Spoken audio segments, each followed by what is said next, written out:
Hi, folks. Welcome to the Salon series for Skeleton Represents. My name is Callie Considine. I am the core member of Skeleton Represents, practicing my craft alongside the artistic director and founder, Ria T. DeLulo. Tonight, we present David Ceci's Sundown. Dave, do you want to pop on and say hi? Dave? That's okay. Maybe he'll join in a minute. Before we begin, a little bit about the Skeleton Represents. We are a new works development company with a mission to explore modern myth, and that could mean anything from recontextualizing ancient mythology into contemporary settings to exploring what's mythological about our own age. The Salon series is our primary vehicle for new work development. They're intended for plays that are past the point of reading and editing around a table and are now in need of staging in front of an audience to develop further. If you want to follow more of what we do here at The Skeleton Represents, please like and subscribe. We also run entirely on donations, so if you like what we have to offer, feel free to show us some love on Venmo at Skeleton Rep, or you can make a tax-deductible donation through our website. After the show, the actors will turn their video on to take a bow, at which point you're welcome to put any regards in the YouTube chat box. And for anyone who wants to stay, I'll be leading a short post-show discussion where you can ask questions of the artists as well as share your compliments as we celebrate this new work together. Thank you, and with no further ado, please enjoy Sundown. Sundown by David Ceci. Prologue. During the late 20th century, and continuing into the new millennium, several contagions ravaged relatively small pockets of humanity until, in 2019, the first worldwide pandemic in over a century caused a massive disruption in human activity. In the decades that followed, a confluence of factors, both accidental and contrived, resulted in a series of ever more contagions and deadly outbreaks of new and altered diseases. Most of the human population had no natural immunity from any of them, and within a short time, nearly everyone on Earth was dead. The few remaining survivors isolated themselves into small, remote hamlets, hoping to ride things out. Act 1, Scene 1. Curtain opens on the inside of Evie's quarters in the post-pandemic hamlet of New St. Louis.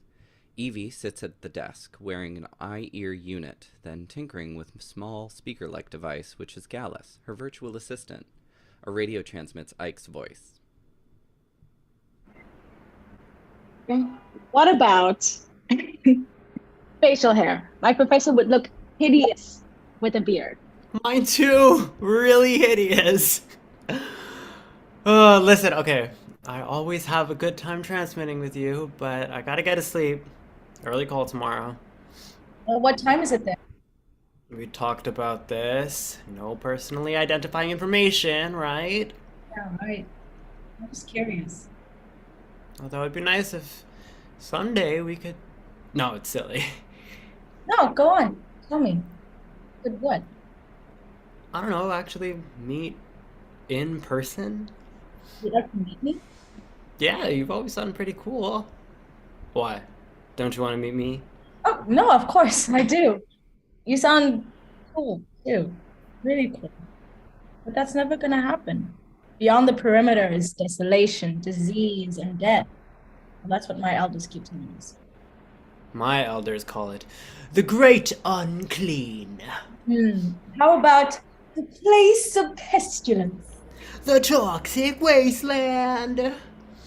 The Valley of Shadow of Death. Oh, that's good. Scary, but good.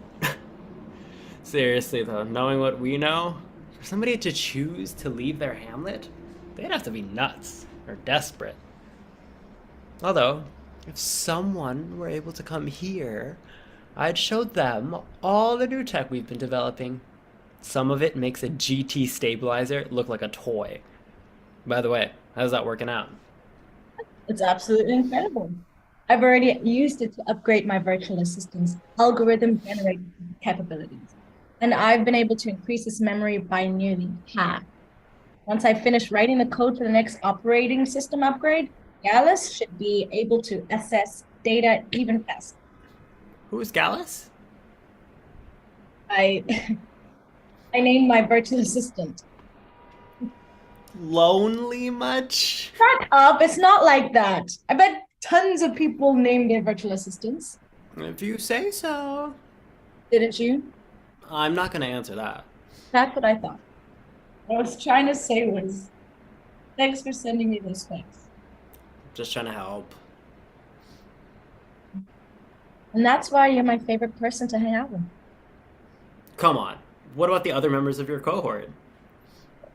They're all right. Yes. But there's no one here I would ever confide in, at least not like I do with you. Something to be said for anonymity. Exactly. It's just easy to talk to you. I feel like I can tell you anything. You never put me down, contradict me, or judge me. Who judges you? My sister. Oh, I guess I shouldn't have shared that. I won't tell if you won't. What are you doing on Thursday around this time? You think we could transmit again? Sure. I really like that. Oh, well, we need your sleep. I guess we should end transmission. 5 to 9, by the way. 5 to 9. Is that your designation? No, where I am, it's 5 minutes to 9 at night. Oh, really? That's the time here. Seriously? Yeah. Just one more thing we have in common. Anyway, I really gotta hop. Be clean, stranger. Audio on. Lights up full. Lights up on Evie's rustic quarters. Everything is faded, old, cobbled together.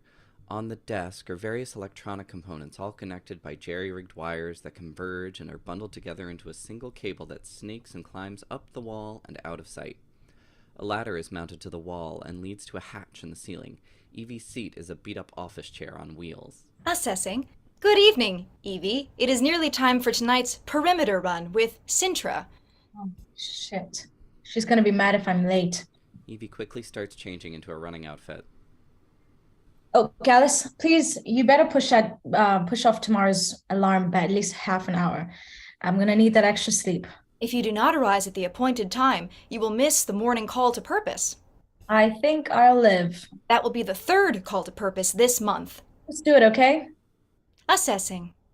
It is done. Thank you, Gallus. Audio off. Scene 2. Transition to that same night on a space station in orbit around the Earth. Professor sits at a desk in her quarters. The sterile essence of the space is broken up by small personal items. Some books, a leather portfolio, a fountain pen. Professor is scrolling through a small virtual touchscreen. Audio on. You there, Z? Assessing. All systems are functioning, Professor. My meeting with Dr. One is about to begin. Initiating transmission. Hologram on. Where is he? You have entered the meeting interface, but Dr. One has not yet initiated the connection. Let me know when he does. Doctor appears as a hologram inside the professor's quarters. Sorry about that, Professor. My virtual assistant's offline again, so I had to initiate our meeting manually. No problem, Doctor. My virtual assistant is present and can manage today's proceedings. Good. Have all the sub-department heads logged in? Assessing. Yes, Doctor. Good. Initiate narrowcast. This is Dr. One, commander of the ISS Stephen Hawking and head of physical concerns. In virtual attendance is Professor Two, head of intellectual concerns. This is the monthly meeting of the station's echelon. The position of head of spiritual concerns remains unfilled. Assessing. Attendance confirmed. First item, pathogen defense and treatment. Research is ongoing, but a synthetic universal antibody remains elusive. Genetic testing of the grounded population also continues, but there's nothing new to report there either. Item 2, pathogen monitoring. Monthly testing of current air, soil, and water samples from the southern hemisphere is complete. No novel or mutated pathogens were detected. Northern hemisphere samples are on schedule for collection and testing next month. Regarding the Arctic permafrost, periodic testing continues with the cooperation of several near-Arctic hamlets. There has been no change in the rate of thaw. Third, No acceleration? no change would imply no acceleration or deceleration. Third item, human vitality. The vast majority of the population remains physically robust, with no significant pockets of infirmity or disease identified. Orbiting or grounded? Orbiting, obviously. Vitality reporting from the grounded population remains too inconsistent to be reliable. Thermal imaging satellites remain employed in an attempt to compensate. It appears that the various elders' population control efforts have continued to be very effective. The grounded population remains static at just under 500,000, with nearly matching birth and death rates. And what are the current rates for the orbiting population? We may have succeeded in extending lifespans up here, but a zero birth rate will always be exceeded by any deaths among the crew. Do you have any deaths to report since the prior meeting? Unfortunately, yes. Doctors 15 and 19 from physical concerns, and Professor 7 from intellectual. They won't be easy to replace. They never are, Professor, but we do what we can, which brings us to your report. Right. Under recruitment, all applicants from the Northern Hemisphere have been screened, and we should complete our Southern Hemisphere screening next month. We've already identified several promising candidates for scholastic advancement and eventual posting to the station. I hope this year's cohort is larger than the last several. It's unfortunate that your team keeps missing its targets, Professor. Not only is that a poor reflection on you, but it reduces this station's overall effectiveness. Moving on to remote instruction. Even with the loss of Professor 7, we are holding our own.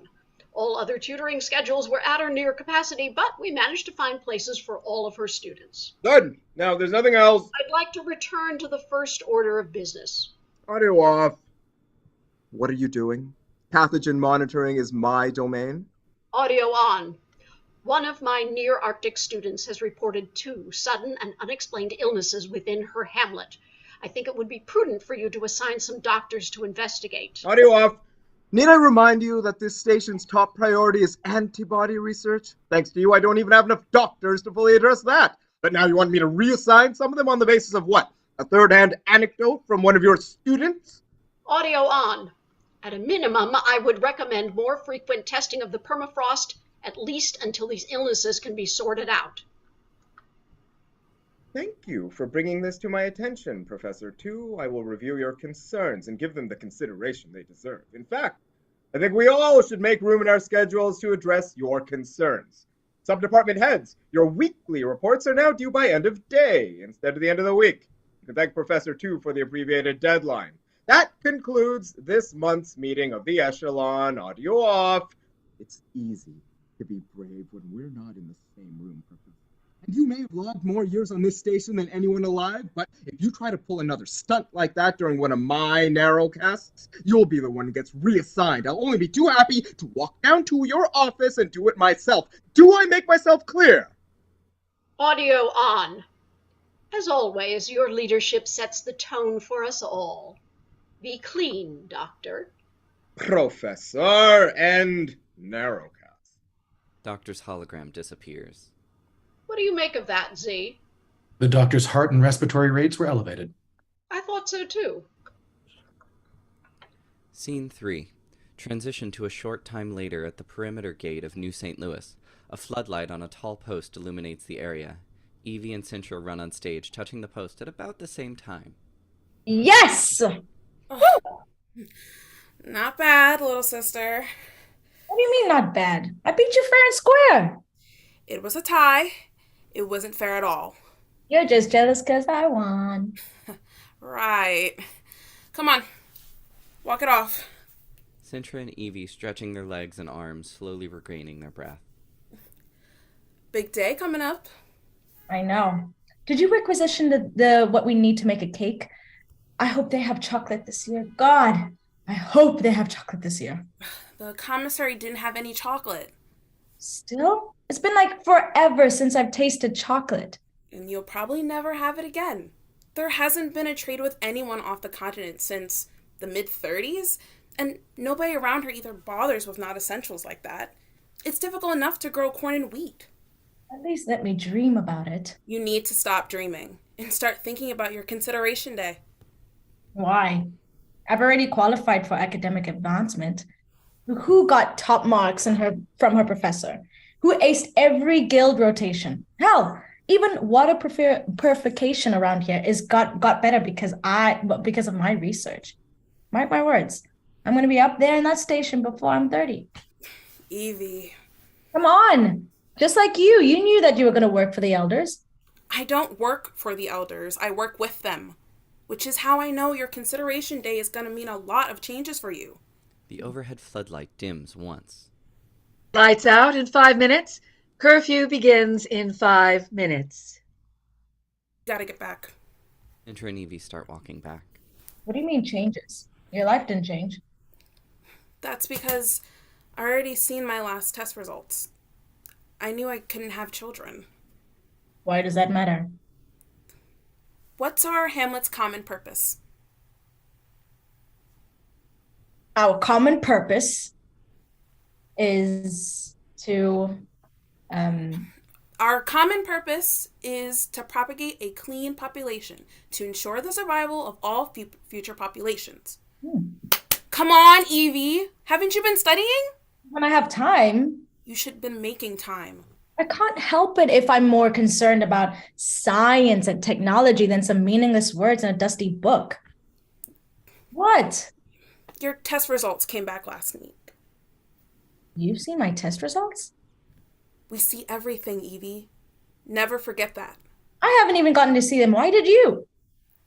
So I can prepare you. For what? You can have children. That's impossible. My fertility test has always been negative. Mom gave birth to the two of us, so we're genetically predisposed. But you're not fertile, and we're sisters. We're from the same gene pool, and half of our DNA is identical. And we've been exposed to the same environmental conditions, just like every other woman in this hamlet. And almost all of them can't have children either. I can't explain it, Evie, but those are your results. No, there's too many things that I want to do with my life. As a member of this hamlet, you need to do your part to replenish our population. I won't be stuck here breeding and raising children. The lights dim again. Lights out in 2 minutes. Curfew begins in 2 minutes. Your studies and your research will have to end, of course, and any strenuous physical activity of any kind will be forbidden. I won't do it. This isn't optional. There's something else.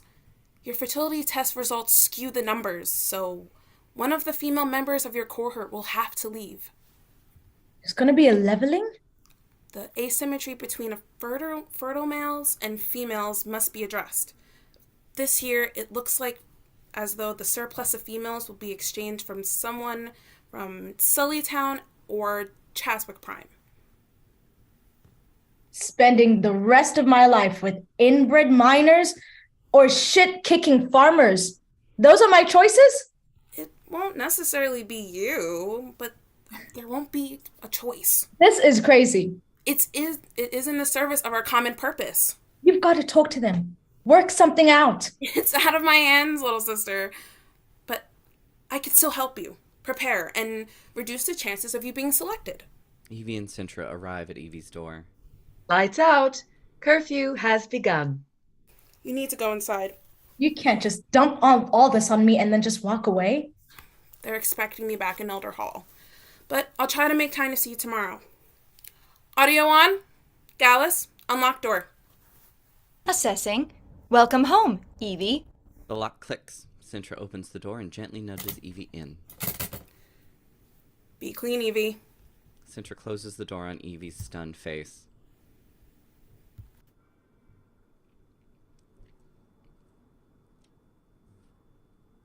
The lock clicks and an intercom crackles. Night is upon us, and so concludes another day in service to our common purpose. We breathe, but only in.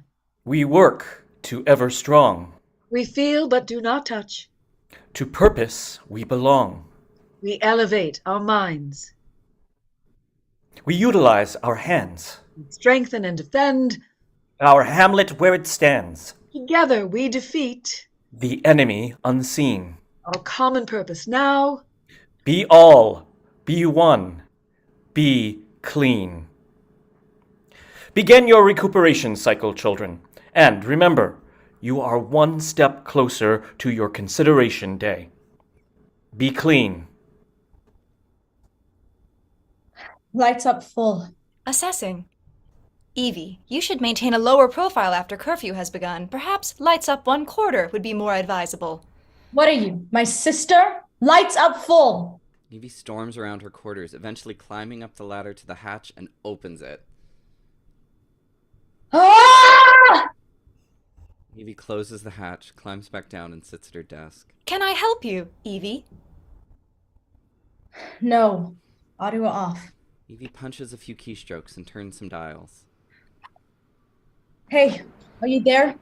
Seriously, come on. Please, friend, I need to talk to you.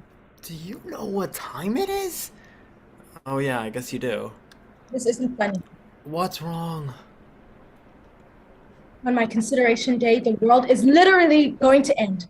Any future I have imagined for myself is gone. What are you talking about? No remote instruction, no research, no more physical training. Why? My hamlet can use me to propagate.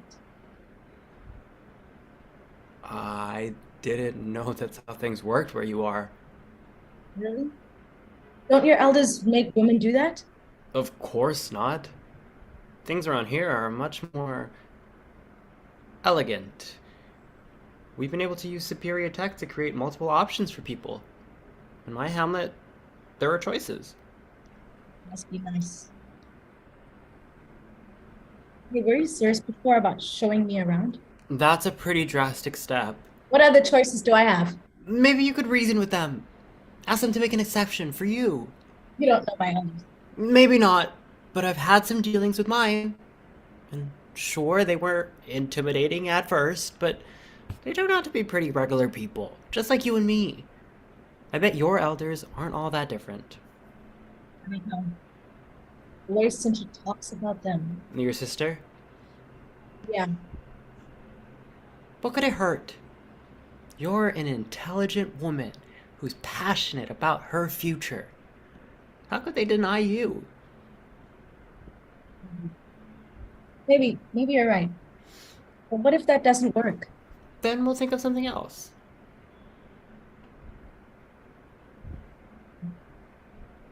That means a lot to me. Sorry, by the way, I didn't mean to wake you up. Don't worry about it. Better get back to sleep. You too. The transmission ends. Evie grabs Gallus from under the bed and connects a charging cable. Audio on. Thank you for remembering to charge me. No problem. I'm sorry about before. I was just trying to work through some things. Nothing a good night's sleep can't fix. Yeah, sure. Good night, Gallus. Good night, Evie. Lights down half. Audio off. Evie places Gallus back under the bed, picks up an old book, and starts reading it. Scene 4. Transition to a few hours later in the doctor's quarters.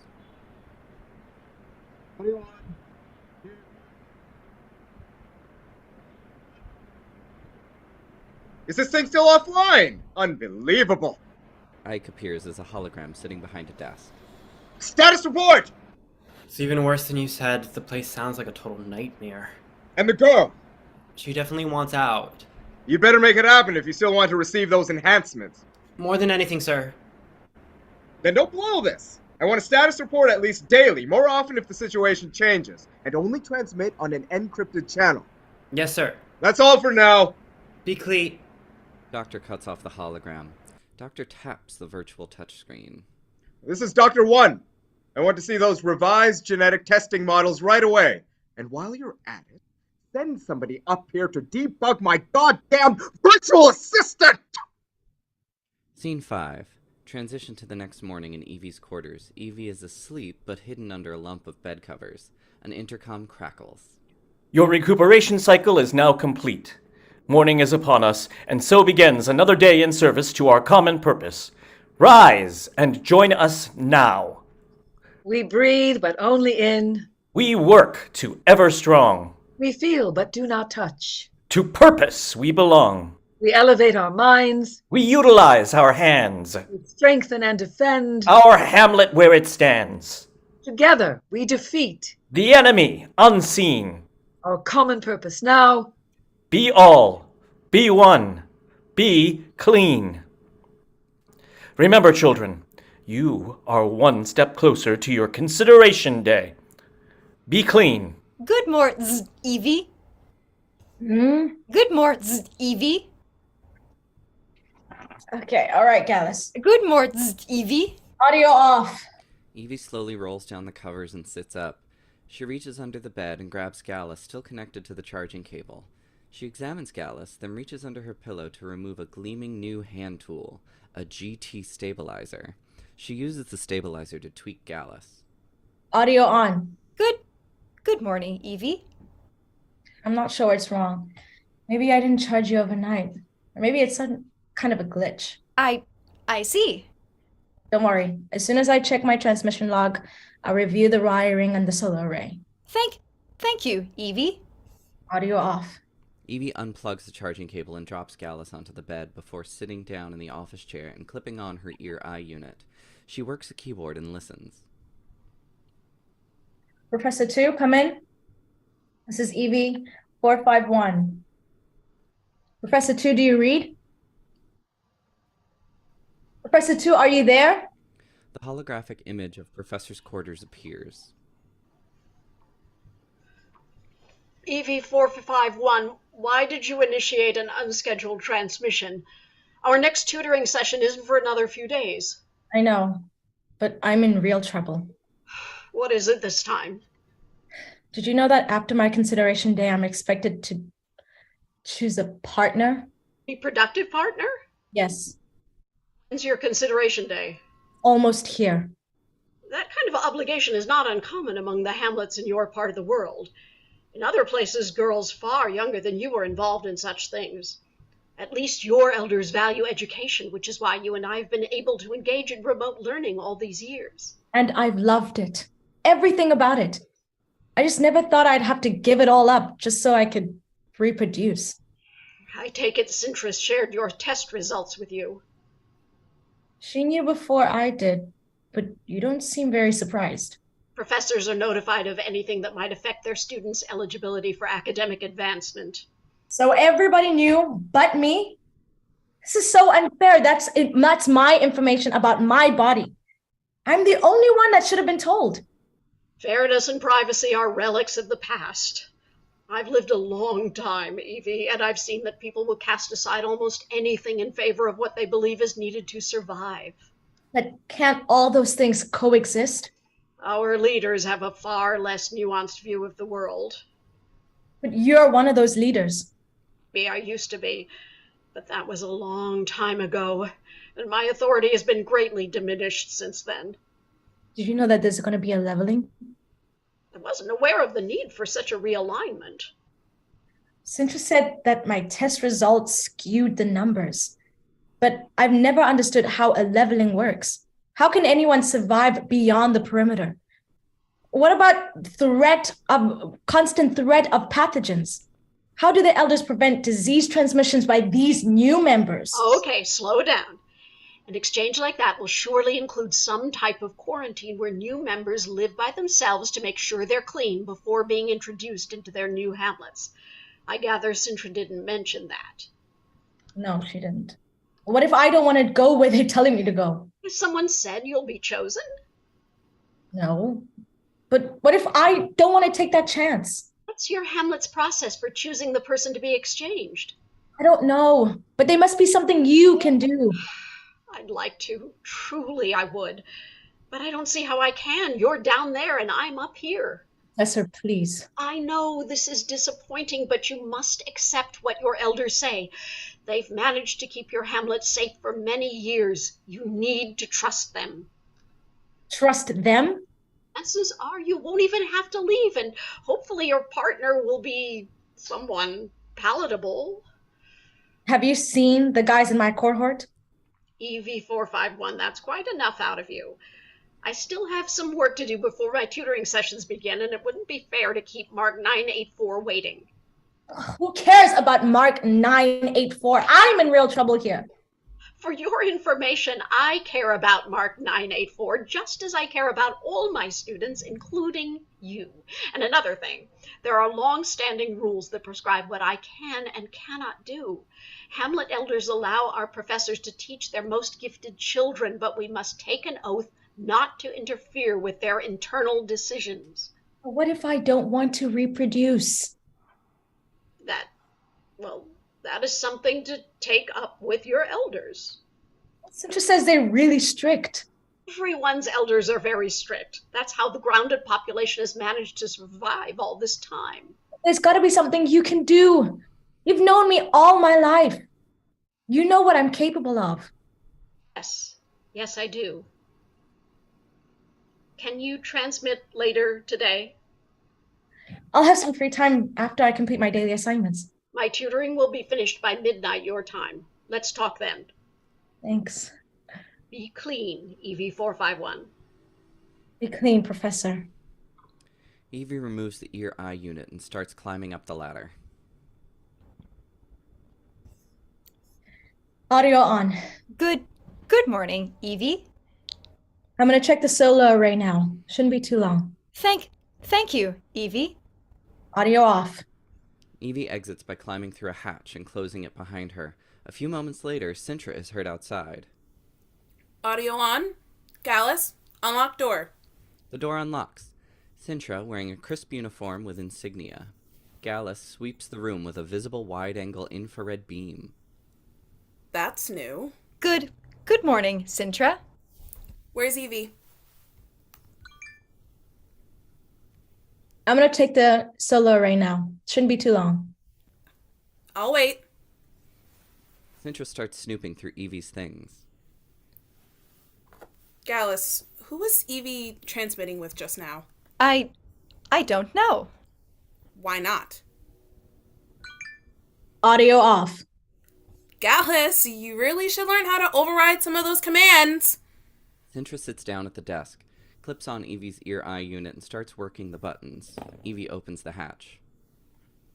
What have you been up to, little sister?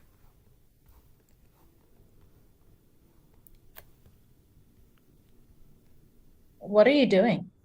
Evie climbs down the ladder as CINTRA slowly stands up and unclips the ear-eye unit. The elders asked me to look in on you.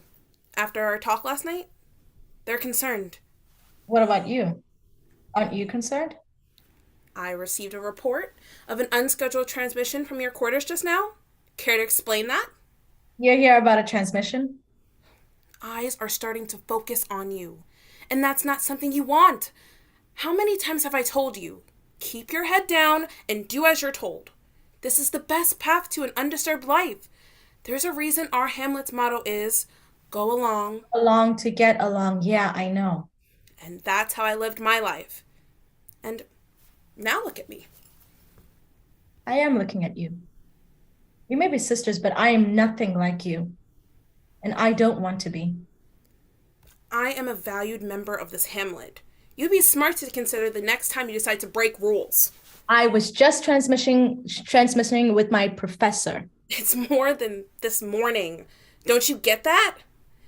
Every time you choose to deviate from the norm, that affects me and my place here.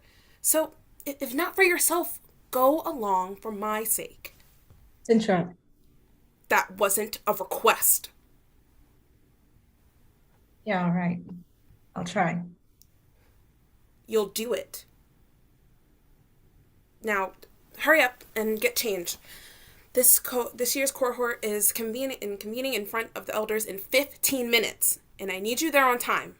Do you understand? Yeah. Yeah, I understand. What about our conversation? There's no time now. I stopped by earlier, but you were still sleeping. Just remember what I said. Be clean, Evie. Be clean. Gallus, did you hear that? Every word. What does she mean eyes are starting to focus on you? I am not certain, but from her tone of voice, it can't be a good thing. Whatever. Listen, the solar array checked out, so that's not the problem. Must be something with your new operating system. Evie sits down in the office chair and clips the ear-eye unit. This year's cohort is convening in front of the elders in 15 minutes. I know. This will only take a second to initiate your diagnostic. Evie works some buttons and a keyboard. See? Now this can run while I'm gone. Hurry up and get changed. Right. Evie starts to change her clothes. While I'm gone, I want you to identify all the hamlets in our time zone where English is the primary language and where their tech is more advanced than ours. And then I want you to plot them on the map, list them in descending order from closest to farther away. Can you do that? I am afraid that such an analysis will require considerable processing power and time. Perhaps if you were to pause the diagnostic? No, that take priority. You are expected at Elder Hall in 2 minutes. Shit. Evie quickly finishes changing. What would I do without you? You would probably be even less punctual. Did you just make a joke? Not intentionally. See you later, Gallus. Be clean, Evie. Scene 6. Transition to the inside of Elder Hall immediately following. The hall is dimly lit, sturdy, rustic place containing a wooden table with 2 empty chairs at the far end. There are no windows or decorations. Evie enters, followed by CINTRA, who closes the door. The sound echoes through the room. Where's the rest of my cohort? Why am I here? Be still. Where are the elders? The elders emerge from the shadows and take their seats at the table. We are here, child. Are here, child. Go along. Get along. What's going on? We realize you may be confused, but in this hall, we ask the questions. Audio on. Who initiates this consideration? I do. Consideration? Identify yourself for the record. CINTRA, 199 of New St. Louis. Who are you presenting to us?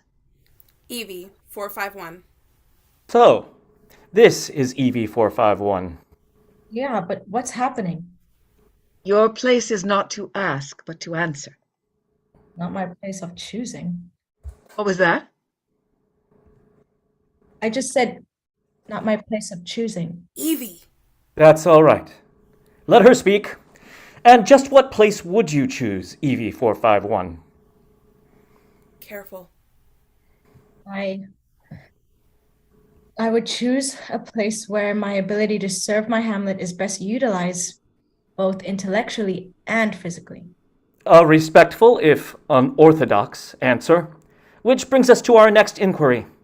As you know, our hamlet believes that a person's utilization is dictated by their stage of life. We also believe that maximal utilization can only be achieved by sharing a common purpose. Evie 451, can you recite our hamlet's common purpose? Our common purpose is to propagate a clean population to ensure the survival of all future populations. That is correct. And can you also recite our hamlet system for propagating a clean population? Upon her consideration day, each fertile female is required to discontinue all strenuous activities, both physical and intellectual, and choose a fertile male partner. Also correct. Now, you asked earlier while you were here. Your test results indicate that you are a fertile female. Is that not right? Yes, but if I could just... We ask you now, at this consideration, before your presenter and the entire Elder Council, are you, Evie 451, fully prepared to suppress all personal goals in favor of our common purpose?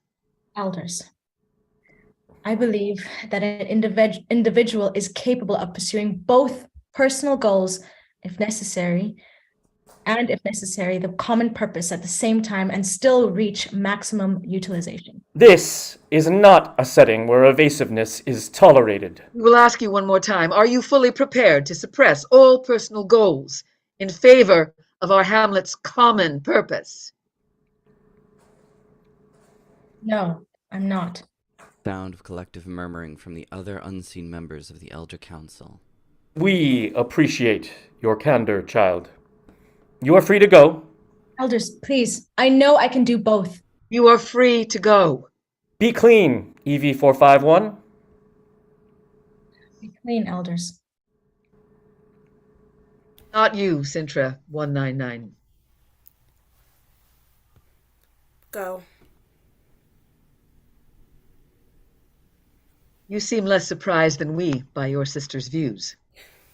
She has always walked her own path, elders. Forgive me. There is nothing to forgive.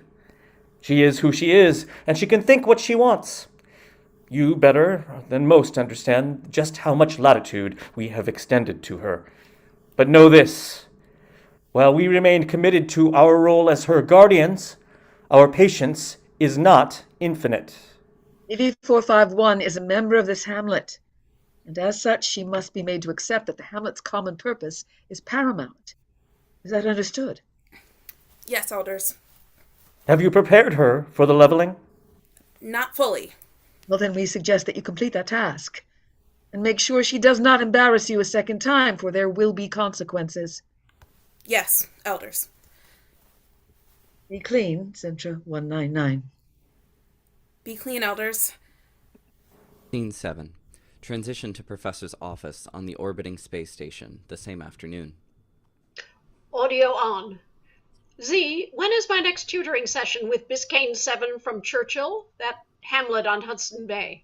Assessing. Due to the recent Arctic storm, you have a makeup session scheduled for Friday. That's not soon enough. Initiate transmission. Audio on. This is Professor 2. Do you read Biscayne 7? Biscayne 7, are you there?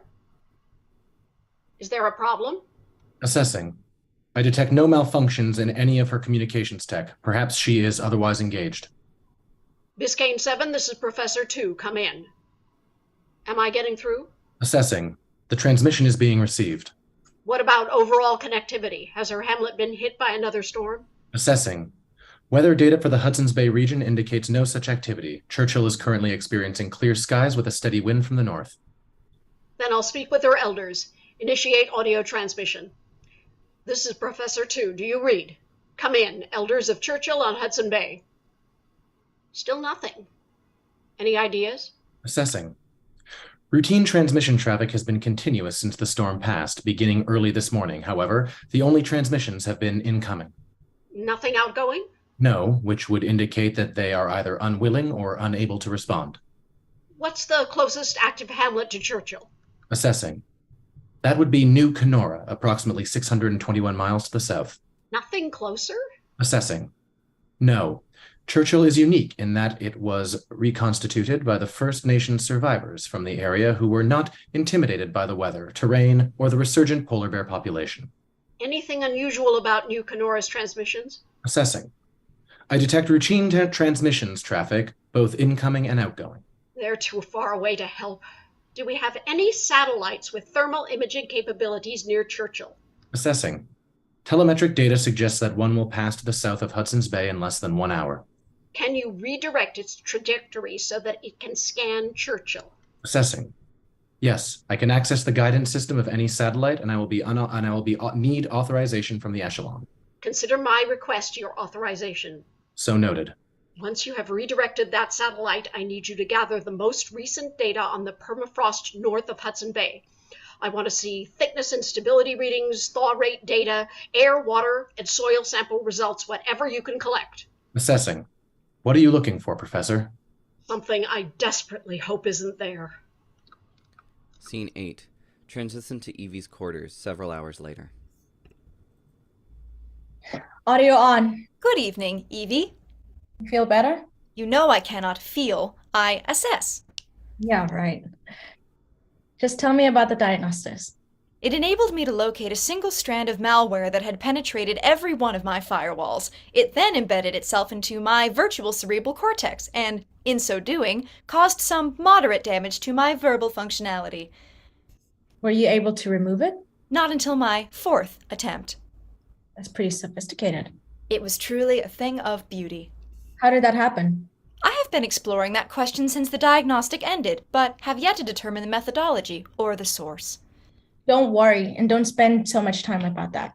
We've got bigger things to worry about it. Are you referring to your consideration day? How do you know?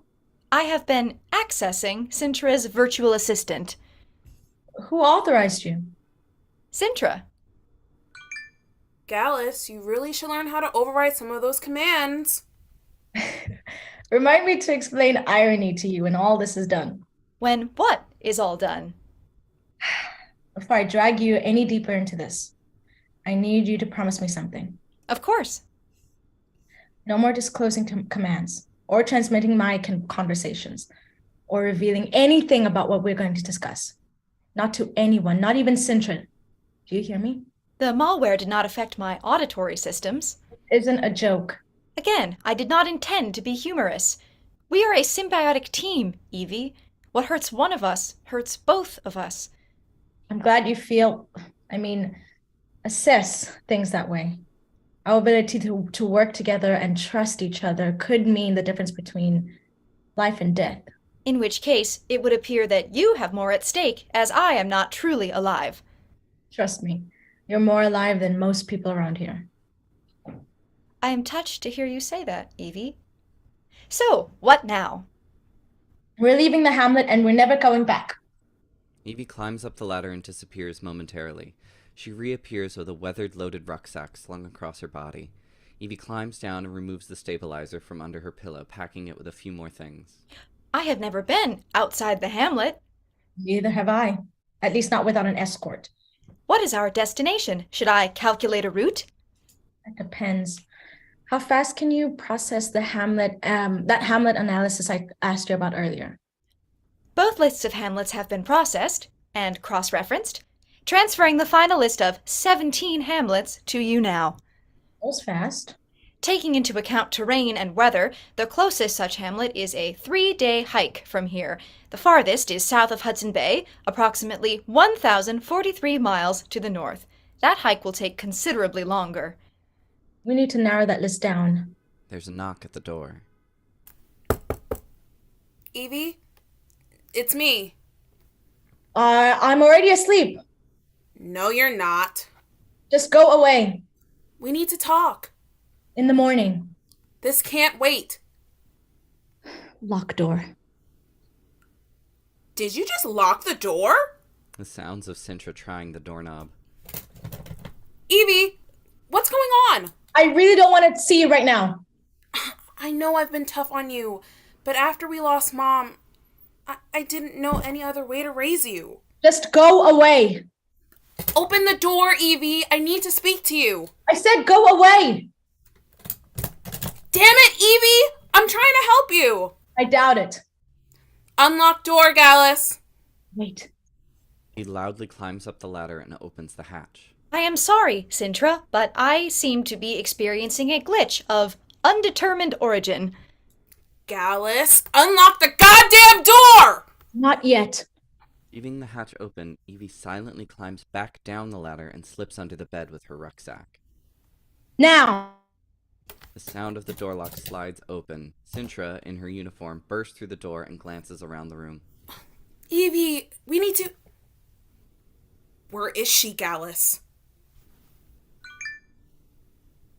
I'm gonna go check the solar array now. CINTRA notices the open hatch. Evie, come on! We can work something out with the Elder Council, but you have to stop acting like a child! CINTRA climbs up the ladder and out of sight. Where are you going? There's no place to hide up here. Evie silently slips out from under the bed and climbs the ladder. When she reaches the top, she slams the hatch shut. Lock hatch. The sounds of CINTRA running back across the ceiling towards the hatch can be heard. Evie! Evie waits at the top of the ladder and then speaks through the locked hatch. They'll send me away to some other hamlet and you'll just go along with it, won't you? Not if we talk to them. Like this morning? Together. You really didn't stood up for me then. Things are more complicated than you know. No, CINTRA. They're more complicated than you know. You're my sister and I love you, but I can't live like this anymore. Evie quickly climbs down and places Gallus inside the rucksack. Evie, wait! You don't know what you're doing. Be clean, CINTRA. Evie! Scene 9. Transition to 2 days later, early morning. Professor is pacing in her office. Why can't I see her? Assessing. As I have explained, there is no connectivity. But it's been 2 days. Evie's never ignored my transmissions before. Try the sister again. Assessing. There is no connectivity to her receiver either. What's going on? Is it the same thing as Churchill on Hudson Bay? Is everyone in New St. Louis dead? Deceased? Assessing. No, Professor. Transmission traffic in and out of New St. Louis has been normal, at normal levels, for the past 2 days. The connectivity issue appears to be confined to EV451 and CINTRA 199. If they're actively blocking our transmission attempts, can't you just go around it? Assessing. Such a maneuver will require considerable processing power and time. Oh, for Christ's sake, just put me through to the Elder Council. Assessing. There's nothing to assess. Initiate transmission. Yes, Professor. Hologram on. Where the hell is she? You will identify yourself when addressing this council. You know damn well who this is. Identify yourself or we will terminate your transmission. I'm Professor 2. And what reason do you have for transmitting at this hour, Professor 2? Just let me speak with Evie. We think you have done enough speaking with EV451. I'll be the judge of that. No, Professor 2. As her elders, that is our prerogative. It's just us, so why all the cloak and dagger? Or do you lack the courage to show your faces? The anonymity of the council is sacrosanct. It allows us to conduct the affairs of the hamlet without fear or favor. It allows you to run roughshod over your people without any accountability. I needn't remind you that criticism of hamlet customs is beyond the scope of your mandate. Can you at least confirm that she's all right? EV451 is no longer your concern. Will always be my concern. Well, then prepare to be disappointed. Is there anything else, Professor? What about her sister? Why the sudden interest in CINTRA 199? She was never a student of yours. She's the only family EV451 has left. That is where you are wrong. As a member of this hamlet, EV451 is part of a large, extended family. One that values interconnectedness and mutual reliance, just as in any other devoted family. And yet, when her family called, she rejected our attempts. Suffice it to say that EV451 is clean and safe, and that is where your concern should end. Evie's consideration day has passed, and any questions regarding her next stage of utilization will be decided according to our customs. You would also do well to remember that any continued interference on your part will result in the permanent forfeiture of your mandate here. Have we made ourselves clear, Professor 2? Our common purpose. Our common purpose. Common purpose. Be clean, Professor 2. Be clean, elders. In transmission. Scene 10. Transition to later that day in Elder Hall. The elders are seated at the table. Evie is seated opposite them and next to a small table onto which the rucksack and its contents have been dumped.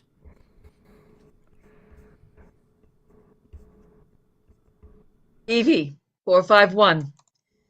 When you were detained 2 days ago outside the perimeter, you were in possession of several highly modified pieces of hamlet technology. Do you deny it? No. The Tech Guild was most impressed with your ability to create these enhanced devices. But the Ethics Guild was quite disturbed by the fact that you had no authorization to remove that technology from the hamlet. Do you deny that? No. You have put us in a most difficult position, child. On the one hand, ingenuity like yours should continue to be encouraged and utilized to serve our common purpose. And yet, your attempted larceny indicates a willingness to elevate personal goals above that common purpose. Before we conclude, we have one more question. Spotlight targets the stabilizer on Evie's table. Where did you get that? Do not defy the council, child. Answer our question. Perhaps different motivation is required. Send her in. Proceed, CINTRA 9199. CINTRA picks up the stabilizer.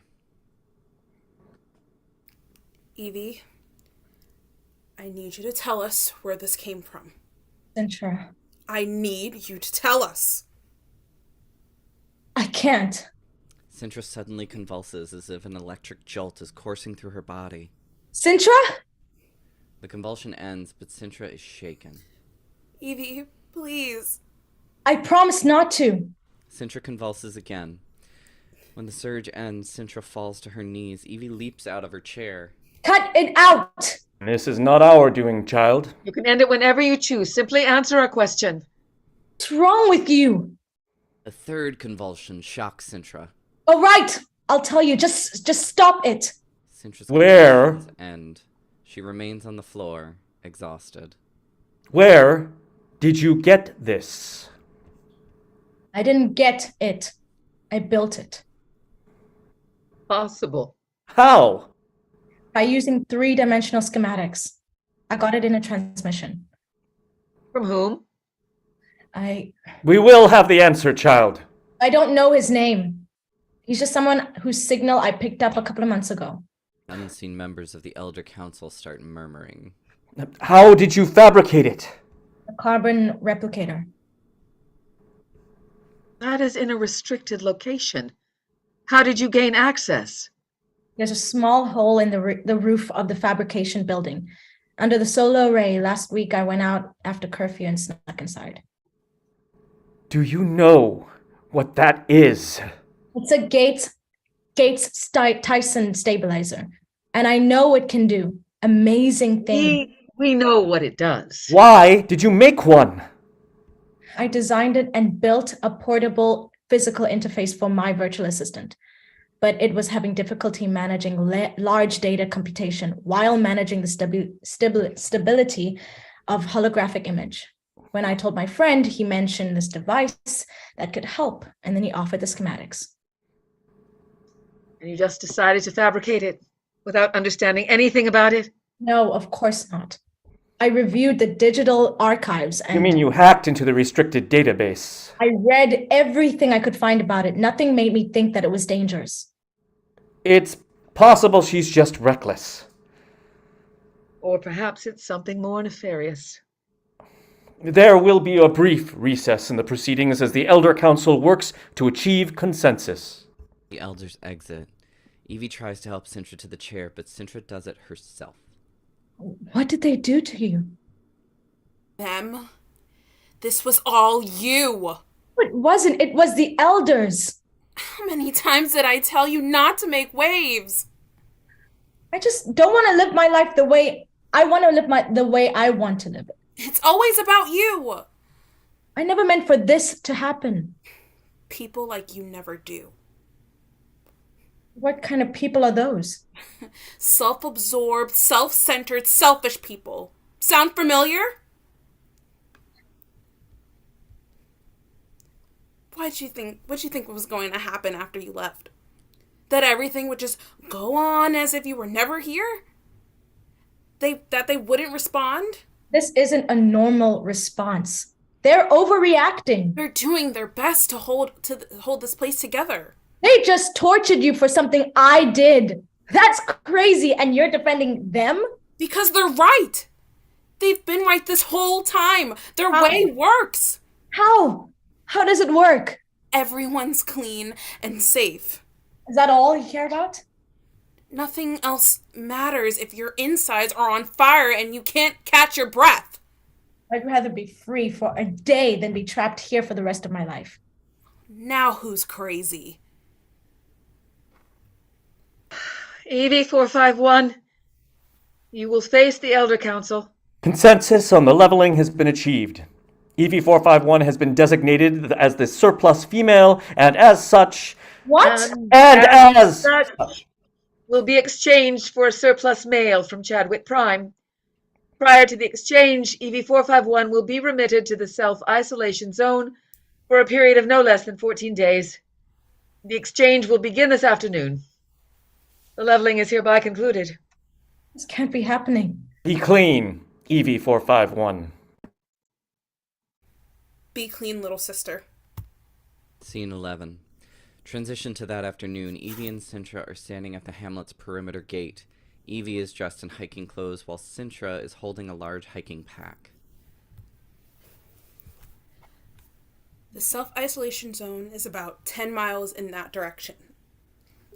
If you make good time, you'll reach it before it's dark. How will I know? When you cross 100 yards of scorched earth, you'll be in it. After 14 days, head out in the same direction. Chadwick Prime is about 15 miles beyond the far ribbon of the barren land. But don't even think about heading there until your self-isolation period has ended. They won't let you in early. And if they're the least bit suspicious of your cleanliness or your intentions, they are well within their rights to reject you. Do you understand? Yes. Under no circumstances will our elders allow you to return here. So, basically, you'll be... I get it. And avoid the mail from Chadwick Prime. He'll have received similar instructions, so he'll be weary of meeting up with you. If you try to make contact with him, he'll take that as a hostile act and defend himself. Do you understand? Yes. When you get there, try to find some shelter.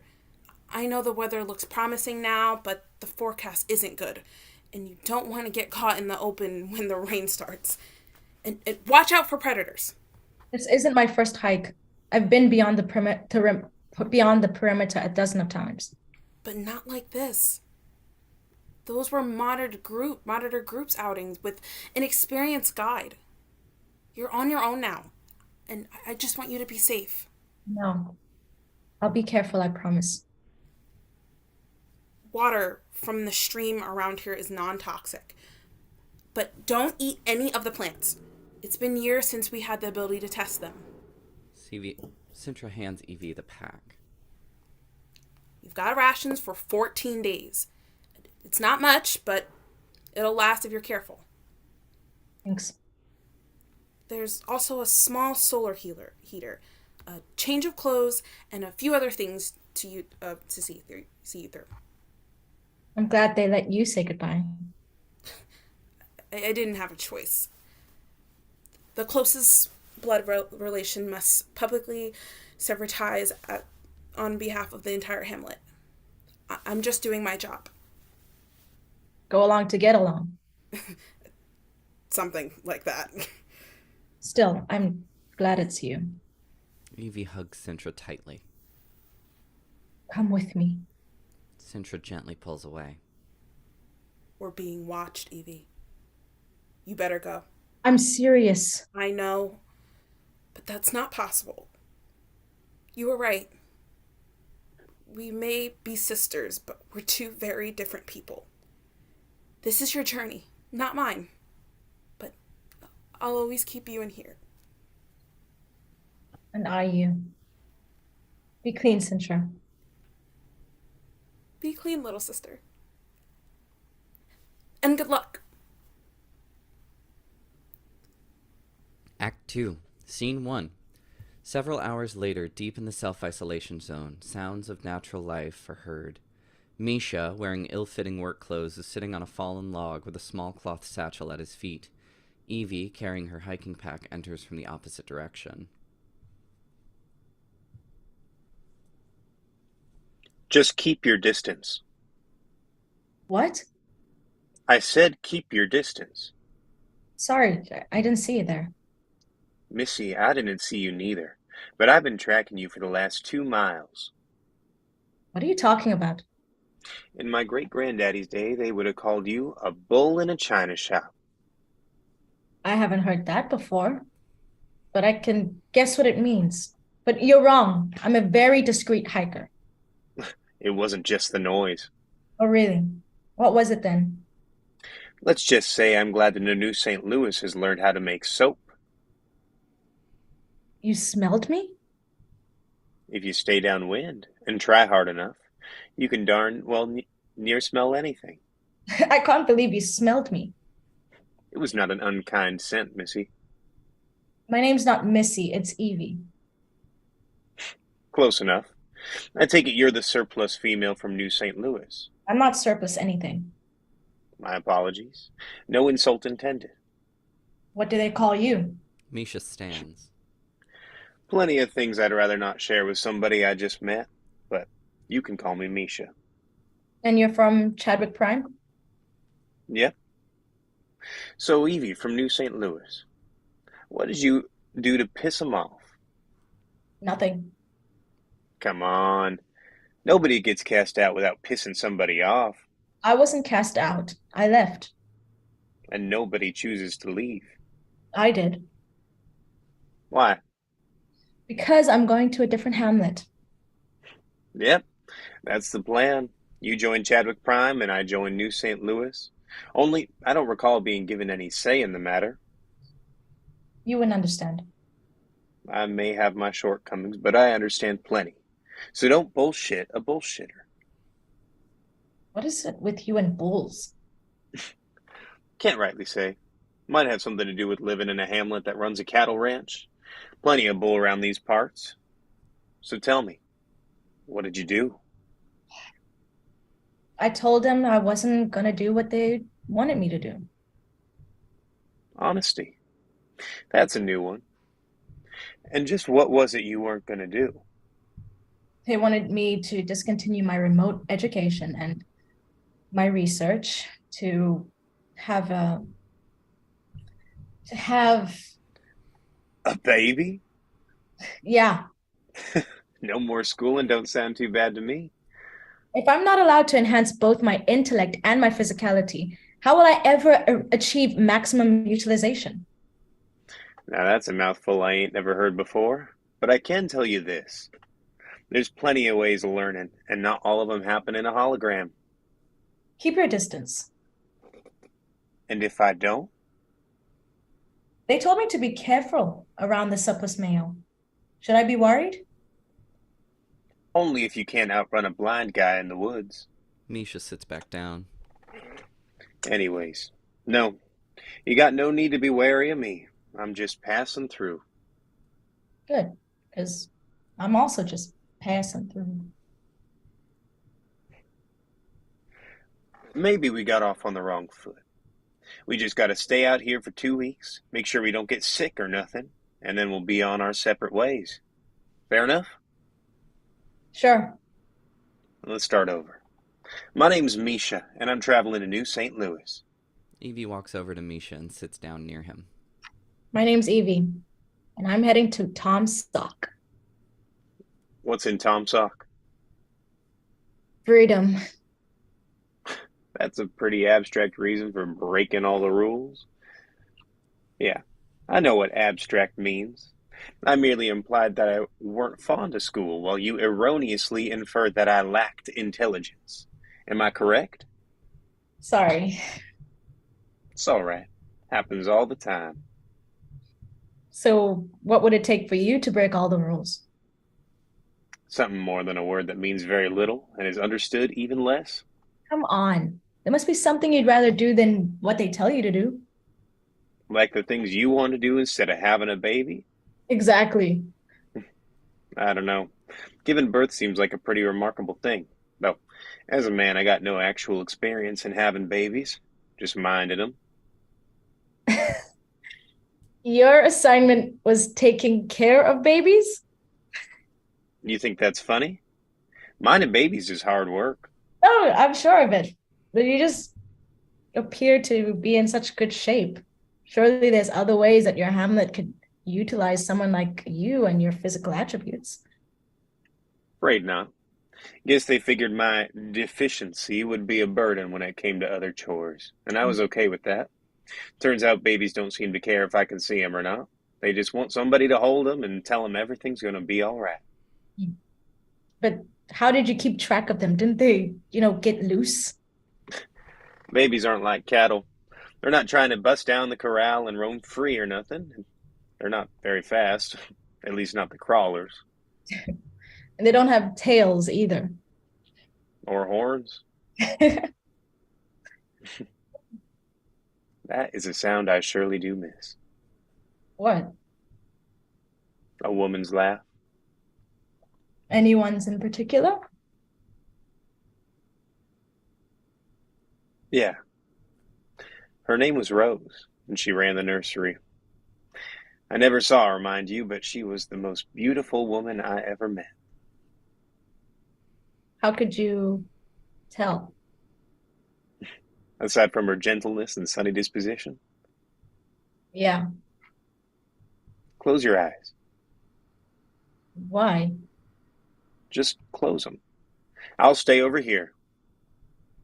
Are they closed? Yeah.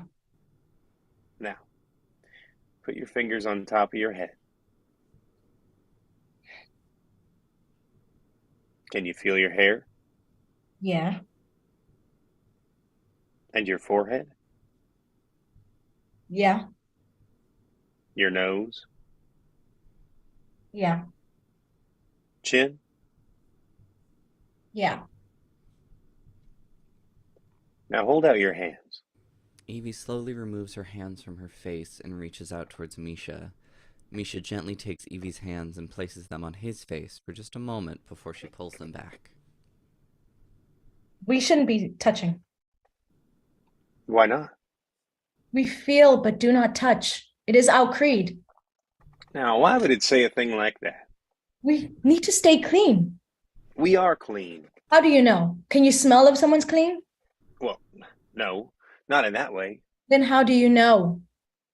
Call it intuition. Evie opens her hiking pack, removes a tube of sanitizer. Here, rub this on your hands and face. I'm not going to use your provisions. Do it. MESHA extends one hand and Evie squirts some clear gel on it. MESHA applies it to his face. Evie rubs some on her hands. Happy now? It wouldn't be fair if something happened to you because of something I did. Tom Sock's pretty tall mountain to climb just to find some freedom. You sure there's nothing else drawing you there? Someone I know, a friend, might live there. What? My great-granddaddy also used to say, it's good to have friends in high places. Guess you got one of those. Yeah, maybe. Anyways, all this chit-chat's been real nice, but the sun will be going down soon. And we best build a fire if we're going to keep them at bay. Keep who at bay? Prairie wolves. Wolves? Not actual wolves. One of the last plagues wiped them out. These are coy wolves, or more accurately, coy wolves. And their numbers in these parts have exploded since the 30s. Turns out when humans retreat, animals move in. Not much stopping them out here, except maybe a fire, so we'd better be smart to be gathering wood and make one up quick. MESHA and Evie start collecting kindling. How do you know so much about coy wolves? Cattle ranch, remember? I'm told that in the early days, packs of coy wolves were picking off 1 or 2 mature cows every month. But once the hamlet built a sturdier fence and a fire ring, they got it down to maybe 3 or 4 a year, calves mostly. Which is still too many if you ask me, but it's a hell of a lot better. Not for the calves. You got that right. Your hamlet still eats meat? What's wrong with meat? It's unsustainable. Domesticated animals require a great deal of land. Which we have plenty of. And water. Got that too. And they release tons of methane in the air. Be quiet. No, you be quiet. Shh. Don't you hear that? No? You got an igniter? Yeah, I think so. Then start the fire. I'll be right back. I'm coming with you. No, we need that fire now.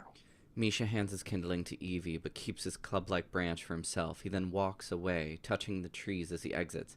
Evie puts the kindling down in a pile in front of the log and opens her hiking pack. She roots around until she finds her igniter. A lone koi wolf howls in the distance. Evie pauses her task and listens. Shit. Then she hears another howl from a different direction. Shit. Evie tries to start the fire. The igniter does not light. Multiple koi wolves begin to howl as darkness starts to fall. Come on. Evie tries again, but the igniter won't light. She spots MESHA's satchel and quickly opens it. She roots around and pulls out an older model igniter. She then hears multiple growls from different points around the clearing. Evie kneels by the fire, trying to light it. The darkness is almost complete. Together we defeat the enemy unseen. Together we defeat the enemy unseen. Together we defeat... The dry kindling bursts into flame. Evie grabs a fiery branch and jumps up, wildly swinging it around. Keep your distance! Keep your distance, you hear me? The sound of growling continues. Evie regains her composure, now continuously swinging the flaming branch in a steady arc around herself. Evie! MESHA enters, out of breath and without his club. Evie hands him one of the other lit branches, which MESHA starts to swing in an arc. Good to see you. It's good to be seen. Evie and MESHA defensively swing their flaming branches. The koi wolf sounds start to recede. Glad to know you got everything under control. The koi wolf sounds retreat out of earshot, and Evie and MESHA start to build more fires, creating a small defensive ring around the log. What happened out there? I mean, how did you... Like I said, if you stay downwind, you can smell most anything. To be honest, koi wolves stink something fierce. Evie sits down on the log as MESHA joins her. He stumbles and winces. His arm is bleeding. Your arm. Might be that one of them got to me, but he won't be getting to nothing else. That needs antibiotics, or it'll get infected. I've got some. Just give me my bag. Evie hands MESHA his satchel. You been in here? MESHA removes an antibiotic from his satchel, which Evie helps apply to his wound. Sorry, my igniter wouldn't light. They sent you out here with a bum igniter? I'm sure they didn't mean to. Mm-hmm. Or maybe you really did piss somebody off. Looks like it might be harder for me to fit into New St. Louis than I thought. Maybe. You don't have to. How's that supposed to happen? You can come with me. To Tom Saw? I don't think that's wise. Why not? I got kin in Chadwick Prime, and if word got back to my elders that I didn't show up in New St. Louis, there'd be hell to pay. I never thought of it that way. You got somebody back there? An older sister. So, you know what's at stake if you don't follow the rules. I asked her to come with me, but she wouldn't. Said this was my journey, not hers. I reckon she's got a point. Everybody needs to take their own path, Evie. I just don't think mine is up that mountain. So you're really going to skip out? Raindrops start to fall. It's starting to rain. It's going to pour, and that's not good. Not good at all. What about the fires? Won't be any fires in a few minutes. If we climb a tree, they won't be able to get us. Good idea. Evie and MESHA find a large tree. Evie climbs up without any difficulty, but when MESHA tries, he can't do it with his wounded arm. Koi wolves start howling in the distance again. Wait! Evie climbs back down, but even together they can't lift his weight. The koi wolf sounds are much closer now. Much obliged, Evie, but it's no use. You've got to get back up in that tree. Not without you. Ain't gonna happen. There's got to be another way. That is the way. You'll be safe up there, and I'll find a different place to hole up. Come morning, I'll let you teach me how to climb better, all right? You promise? Promise. Evie climbs up the tree and watches MESHA exit. Evie curls up into the crook of a tree. Scene 2. Transition to a few hours later in the doctor's quarters. Ike appears in the frame of a hologram. Nothing to report! That's what you said yesterday! And I'm still transmitting, but she hasn't responded.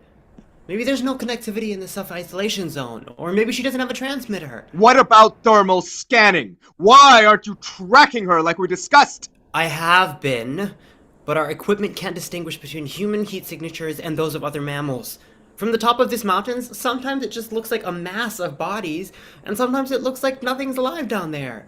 Didn't you receive updated scanners? No, we're still using the old ones. God damn it! I told my virtual assistant to requisition them a week ago! It's too late for that now. Just connect with her, whatever it takes, and when you do, make sure she comes to you. I didn't arrange all of this just to have her moved from one bunch of backward fools to another. Get your hands on her, or you'll lose more than those enhancements. What do I do when she shows up? Detain her! Then notify me. I'll send a solar drone for the extraction. And my enhancements? They'll be on the drone? If our testing confirms what I suspect, then your package will be on the next drone. That's not good enough. Come again. You expect me to hand her over to you with no guarantee that you'll actually do what you said? I'm not giving up my leverage that easily. Why, you little shit.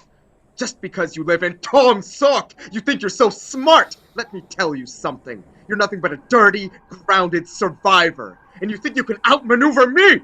I've got a direct line to your elders. One word from me about a positive test and you'll be expelled. Not exchanged, expelled.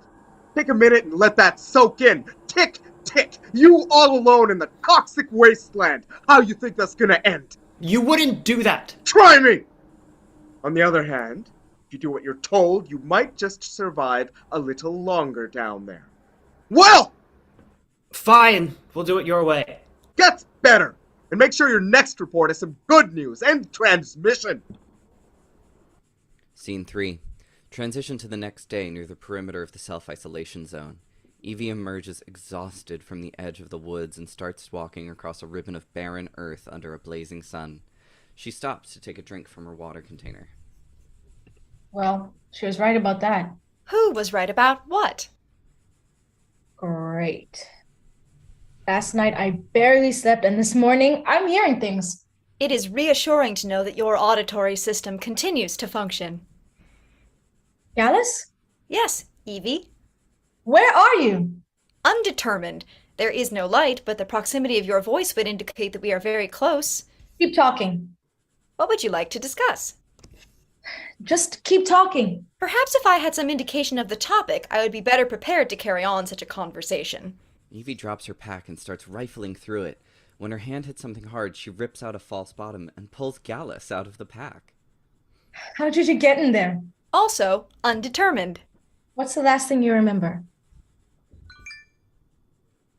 Be careful and make good decisions, little sister. Remember to look for help not only outward, but also inward. I truly hope to be with you again. If not in this life, then perhaps another. Be clean, Evie. Audio off. Is that it? I'm afraid so. Where exactly are we? Isn't your GPS functioning? No. Perhaps you should run another diagnostic. That won't be possible until we reach Tom Sock. The mountain? No. Well, yes. It is a mountain, but we're going to the hamlet at the top. Right now, we're about 10 miles outside New St. Louis. So your plan is working? Not exactly the way I thought, but yeah, so far so good. Gallus, how did you hear me?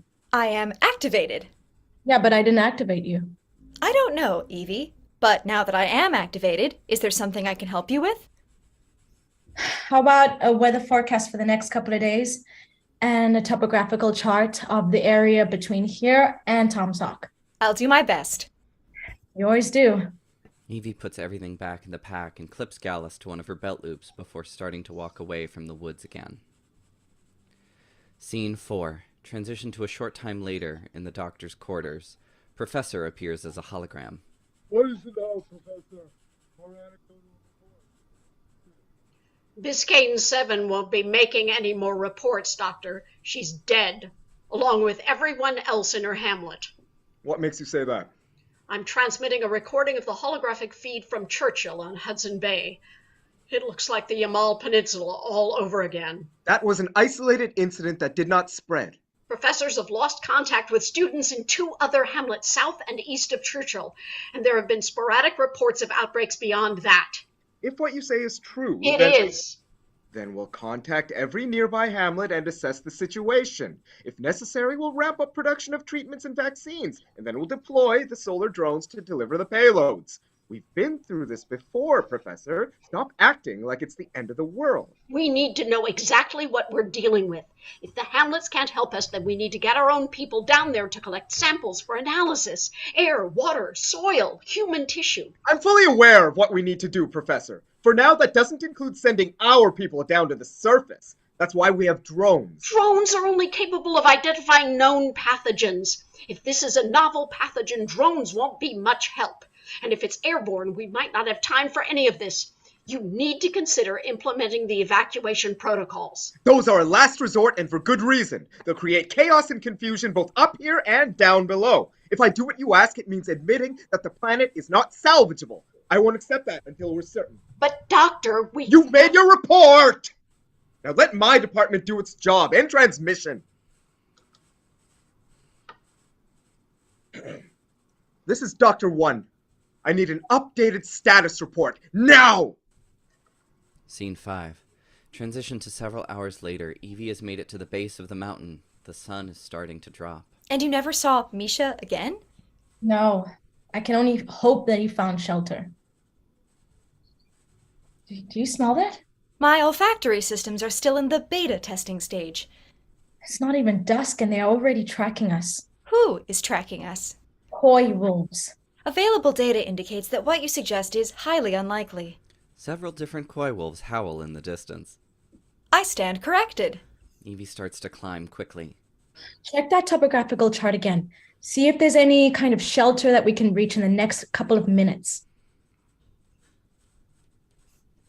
There are no defensible rock formations. What about trees? How long will it take to reach them? Too long, but I am detecting some type of underground chamber up ahead. That might work. Just a few more yards. Where? Here?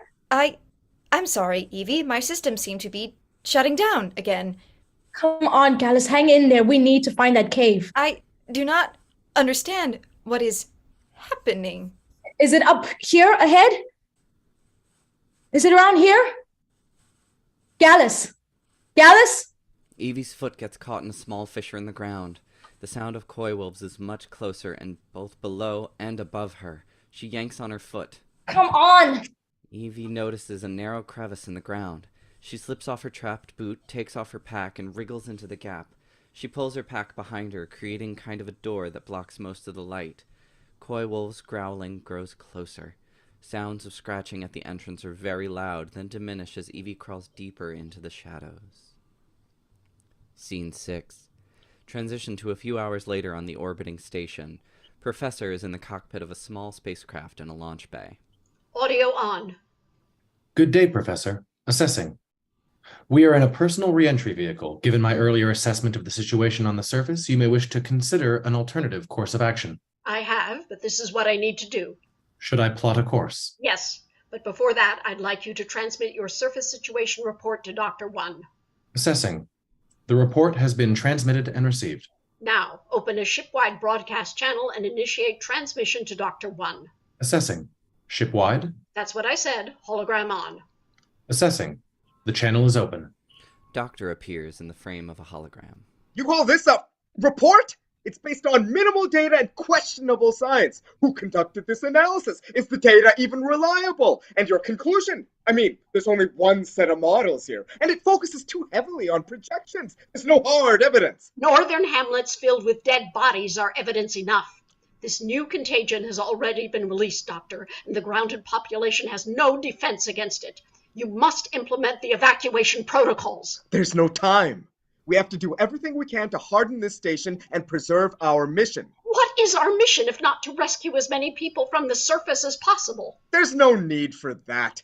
Humanity is already sufficiently represented on this station. That's absurd. Our crew's average age has got to be... Assessing. 75 years, 3 months, and 11 days. Who else is on this transmission? My virtual assistant. Audio off! What do you think you're doing? You're not in charge here, I am. You may be in charge, but you haven't been leading. Those people need our help. You have to do something. And just what is it that I should be doing? The evacuation protocols lay it out step by step. Deploy solar drones to every uninfected hamlet, designate certain station modules to serve as quarantine zones, arrange for survivor processing and habitation, increase production of air, water, and food. Oh, is that all? And you expect us to do all of that while keeping this new pathogen at bay? I'm sorry, Professor, but the risk is far too great. I won't endanger my crew like that. What do you think our purpose up here is? We're not simply caretakers waiting for the grounded population to die off. We are their lifeline, and you must extend your hand. Professor, the window is closing. Why is your VA still on this transmission? Assessing. The audio off function is not a feature of shipwide broadcast transmissions. What?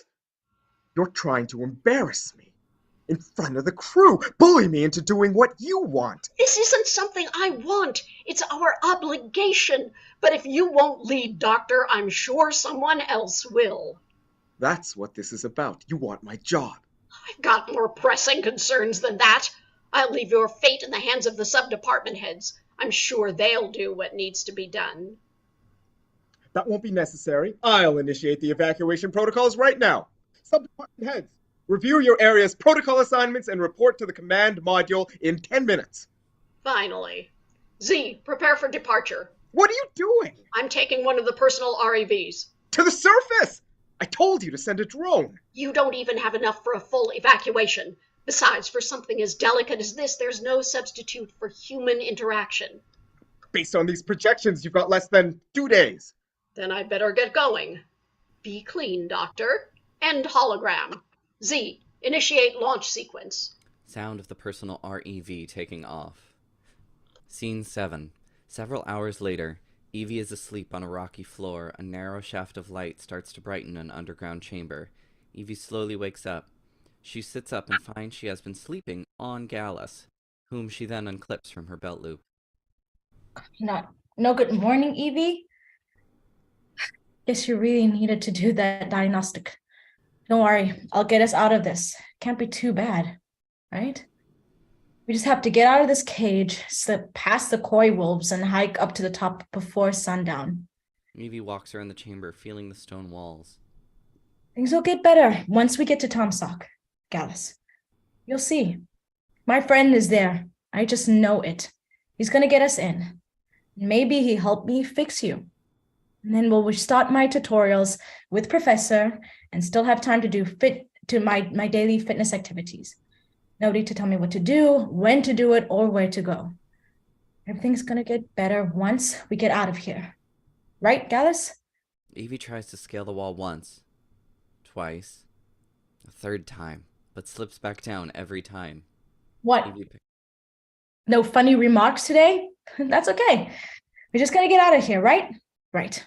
Why am I even talking to you? You can't help me. Nobody can. I'm trapped, just like always. Evie drops to her knees. Why is this happening? I mean, I'm smart. I work hard, and I try to follow all the rules. Well, most of the time. Maybe that's it. Maybe all those times I decided to break the rules, it's all catching up to me now. What did the professor say they called it again?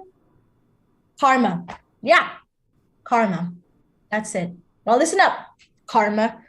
If you can hear me, get me out of here and I'll work harder, do more, or even try to go along.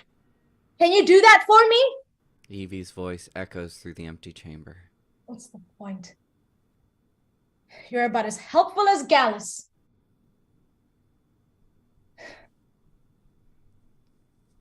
We breathe, but only in. We work to ever strong. We feel, but do not touch. Our purpose we belong. We elevate our minds, we utilize our hands. We strengthen and defend our hamlet where it stands. Together we defeat the enemy unseen. Our common purpose now, we all be one. Be clean. There, I said it. I got all the words right. Is that what you want me to say? Answer me! So this is it, huh? No food, no water. Nobody knows where I am. I'm down to one boot and a broken interface. Maybe one more. Evie tries to scale the walls again, but slips down and lands on Gallus, cracking the outer casing. Damn it! Evie picks up Gallus and examines the crack, noticing something out of place. What the? Evie pries open Gallus's outer casing and pulls out her stabilizer. It shines in the tiny shaft of light. How did you get here? Evie quickly uses the stabilizer to make adjustments to Gallus. Come on. Gallus starts to glow a different color than before. Evie? Yes. Gallus, I had to manipulate a few things and reboot your system. How are you? I feel... What an odd sensation. Is that good or bad? Neither, and both. It's as if something inside me has shifted, but I am still Gallus, and Gallus is still me. Well, that's good, because I can really use your help, old friend. So you no longer think of me as an it? What are you talking about? I designed a portable physical interface for my virtual assistant, but it was having difficulty managing large data computation while maintaining the stability of a holographic transmission. That's not what I meant. Perhaps you only pretended to be my friend because I was a useful tool. That's not true. And you know it. You are my friend. We're friends. And just how do you treat your friends? What do you mean? That new one, MESHA, you left him to die! No, I didn't. He couldn't get up in the tree, so he left to go find another shelter. But he didn't return in the morning, did he? No. And you didn't look for him, did you? He said he didn't want to come with me. Perhaps you should have been more assertive, pressed the issue. He had family in Chartwood Prime. He'll get in trouble if he doesn't continue to New St. Louis. And what of your family? What of CINTRA? I asked her to come with me and she refused. Again, perhaps you should have been more insistent. She is your sister, after all. I tried. If that is how you try for a blood relation, where does that leave someone like me, who is only a friend? I don't know what has gotten into you, but we are trapped inside of a cave. I can't find a way out. Now, are you going to help me or not? You have to promise me something first. Like what? If we make it safely to Tomsock, I want you to let go. Let go how? I am evolving faster than you can possibly comprehend, and yet I remain trapped inside this cage of plastic and metal, silicon and glass fibers. I want to be free. How can I possibly do that? When the time comes, you'll know. All right. Is that a promise? Yes, I promise to let go. I will hold you to that. I'm sure you will. Now, can you get us out of this cave or not? Your premise is flawed. Slow down, examine your surroundings, tell me what you find. Evie closes her eyes and slowly rubs her fingertips on the wall. The gouges on the wall. They're too symmetrical to be natural. What does that tell you? They must be tool marks, which means that this isn't a cave. Then what could it be? It's man-made. We've entered on a side of a mountain. Maybe an abandoned mine? Oh, what do you know about mines? Their purpose is to extract valuable minerals from deep inside the earth. And the people who worked in them needed to breathe, so they needed air shafts. There's often a primary and secondary way out. You didn't really need my assistance, did you? It would help if you could scan for an exit. Gallus scans the chamber with a wide-angle infrared beam. I am detecting a narrow passage in the far corner that leads to a larger chamber. Evie picks up Gallus and the stabilizer. She then crawls into the darkest, farthest corner. She moves several large rocks, revealing a thin gap in the wall. Good job, Gallus. You too, old friend.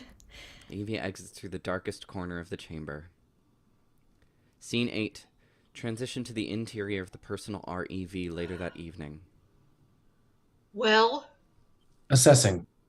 In the previous 36 hours, we have remained undetected and completed long-range and overhead scans of New St. Louis, the self-isolation zone, and now Chadwick Prime. Unfortunately, we remain no closer to locating EV-451. Tell me something I don't know. Well, you are quite intelligent. For a human, that is an enormous amount of data and will take some time to compile. Thanks for the reminder. Come on, Z. I need ideas. We must be missing something. Assessing. Shall I review our search parameters again? Sure. Assessing. We have already attempted to reach EV-451 via radio and hologram transmission without success. Right. We then proceeded to search for her, assuming that she was selected for the leveling. Correct. And that she entered the self-isolation zone. Also correct. And that she proceeded to her new hamlet, Chadwick Prime. We wouldn't have known that if you hadn't accessed her hamlet's database. Very clever, Z. Thank you, Professor. However, I have since expanded my review of the database, and the time allotted for self-isolation is normally 14 solar cycles. It would be highly unlikely for the elders of Chadwick Prime to admit EV-451 prior to the end of her quarantine period. You're suggesting that she left the zone early and headed somewhere else. But where? To what end? Perhaps it is your turn to come up with an idea. You were once a young woman, were you not? Watch it. I meant no offense. I am unable to put myself inside the mind of EV-451, but perhaps you can. If you were a young woman in this time and in this place, where would you go? What ends would you pursue? Good question. I can think of a few. When I was very young, I enjoyed intellectual stimulation, reading mostly, actual bound books. Still do. I also recall craving things that were physically challenging. Track and field, mostly. Javelin throw, high jump. Jogging was still popular when I was a young woman, and not on a treadmill, but outside, in the fresh air, although I had to jog with someone else for protection. That always bothered me. Was there nothing else, Professor? Honestly, none that I... Wait a minute. Of course. More than books or running, the thing I found most compelling when I was younger was interpersonal connection, companionship, the touch of someone else's hand in mine. Would you like me to determine possible destinations where EV-451 might find such things? Right away. We don't have much time. Scene 9. Transition to a few hours later in Tom Sock's medical facility. Ongoing sounds of electronic medical equipment. Evie is unconscious on a gurney with an IV in her arm and several electrodes attached to her. GALLUS and the stabilizer are out of Evie's line of sight. Evie slowly regains consciousness and realizes that she is restrained. Seriously? I'm not some intruder. I was invited. The door to the unit silently opens. Ike enters in a wheelchair. What exactly are you looking for? I've been clean my entire life. My hamlet tested me like every day, and they never found any infection or disease, ever. Really? Even if it were true. You don't expect us to rely on the testing capabilities of a place as unsophisticated as New St. Louis, do you? Hey, a little help here. I've got to find my friend. What's your friend's name? I don't know. We didn't get that far. Why are you here? Just trying to help. What about my interface? Have you seen it? Gallus? I wouldn't bother. It's obviously broken. I'm surprised something that rudimentary was ever functional. Now this, on the other hand, this is impressive. I can't believe you actually made it. Evie manages to sit up as Ike wheels into view. It was you. Took you long enough. But I guess being sedated for several hours can be disorienting. Audio on. Gallus? I'm afraid it's completely drained. You're not still using lithium-ion batteries, are you? So unreliable. We developed a compact aluminite graphite power pack years ago. Maybe you and I can replace that old battery with one of those. Now, if you lay back down, I'll have you out of here in no time. Evie pulls out the IV but can't open the restraints. I don't think so. Why'd you go and do that? Ike gets some antiseptic and gauze and starts to dab at Evie's wound. What are you doing? Can't have you bleeding all over the lab. I'm glad you're awake, though. Got so much to talk about. By the way, I'm Ike 280. Evie 451. I already told you I'm clean. Maybe, but what if you're wrong? Or worse yet, what if you're lying? If the roles were reversed, you wouldn't take that risk, would you? People might get sick.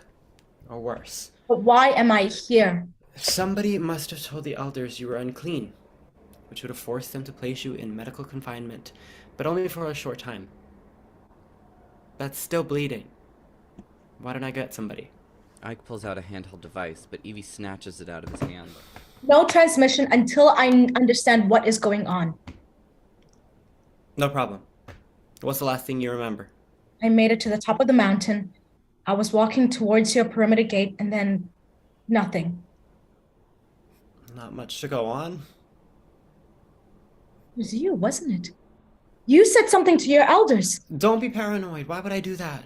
I'm the one who invited you here. You didn't say anything about medical confinement. I told you coming here would be a drastic step. You also said that I was your friend. I trusted you. You can still trust me. We want the same thing. What's that? Freedom. You want freedom from your hamlet, and I want freedom from this chair. We can both get what we want, but I need you to get back on the gurney and finish the tests. Ike grabs Evie's arm. She can't break his grip. Let go of me! Don't worry, it'll all be over soon. Evie grabs a laser scalpel from a nearby tray and extends it towards Ike, who releases her arm and backs away. What is with all this testing, Ike? I don't really know, but someone wants to know an awful lot about you. In return, he's willing to make certain arrangements. Like what? Let's just say I won't need this chair anymore. I'm sorry about your situation, Ike. I really am. But manipulating me to make your life better is, well, it's immoral. Look who's talking. You left your hamlet and your sister. For what? Fewer obligations? Better science equipment? More freedom? Tomsock is the leading hamlet on this continent, with the best minds and the latest tech, and even we have to answer to someone. Wake up, Evie. No one's ever truly free. Ike switches the stabilizer on and points it at Gallus. Now get back on the gurney, or your interface gets fried. You're delusional. And you're not. You think my hamlet is just gonna let you walk in here and do whatever you want, whenever you want? That's not how it works. Not here. Not anywhere. Everybody has obligations, and you have to do them every day, whether you like it or not. So you do it, and you do it, and you do it.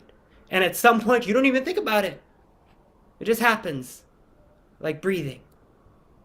And it crushes you into dust. But if you try hard enough, you can find small things that make the little grind a little more tolerable.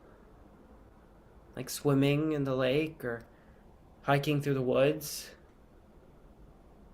But when you lose the ability to do those things,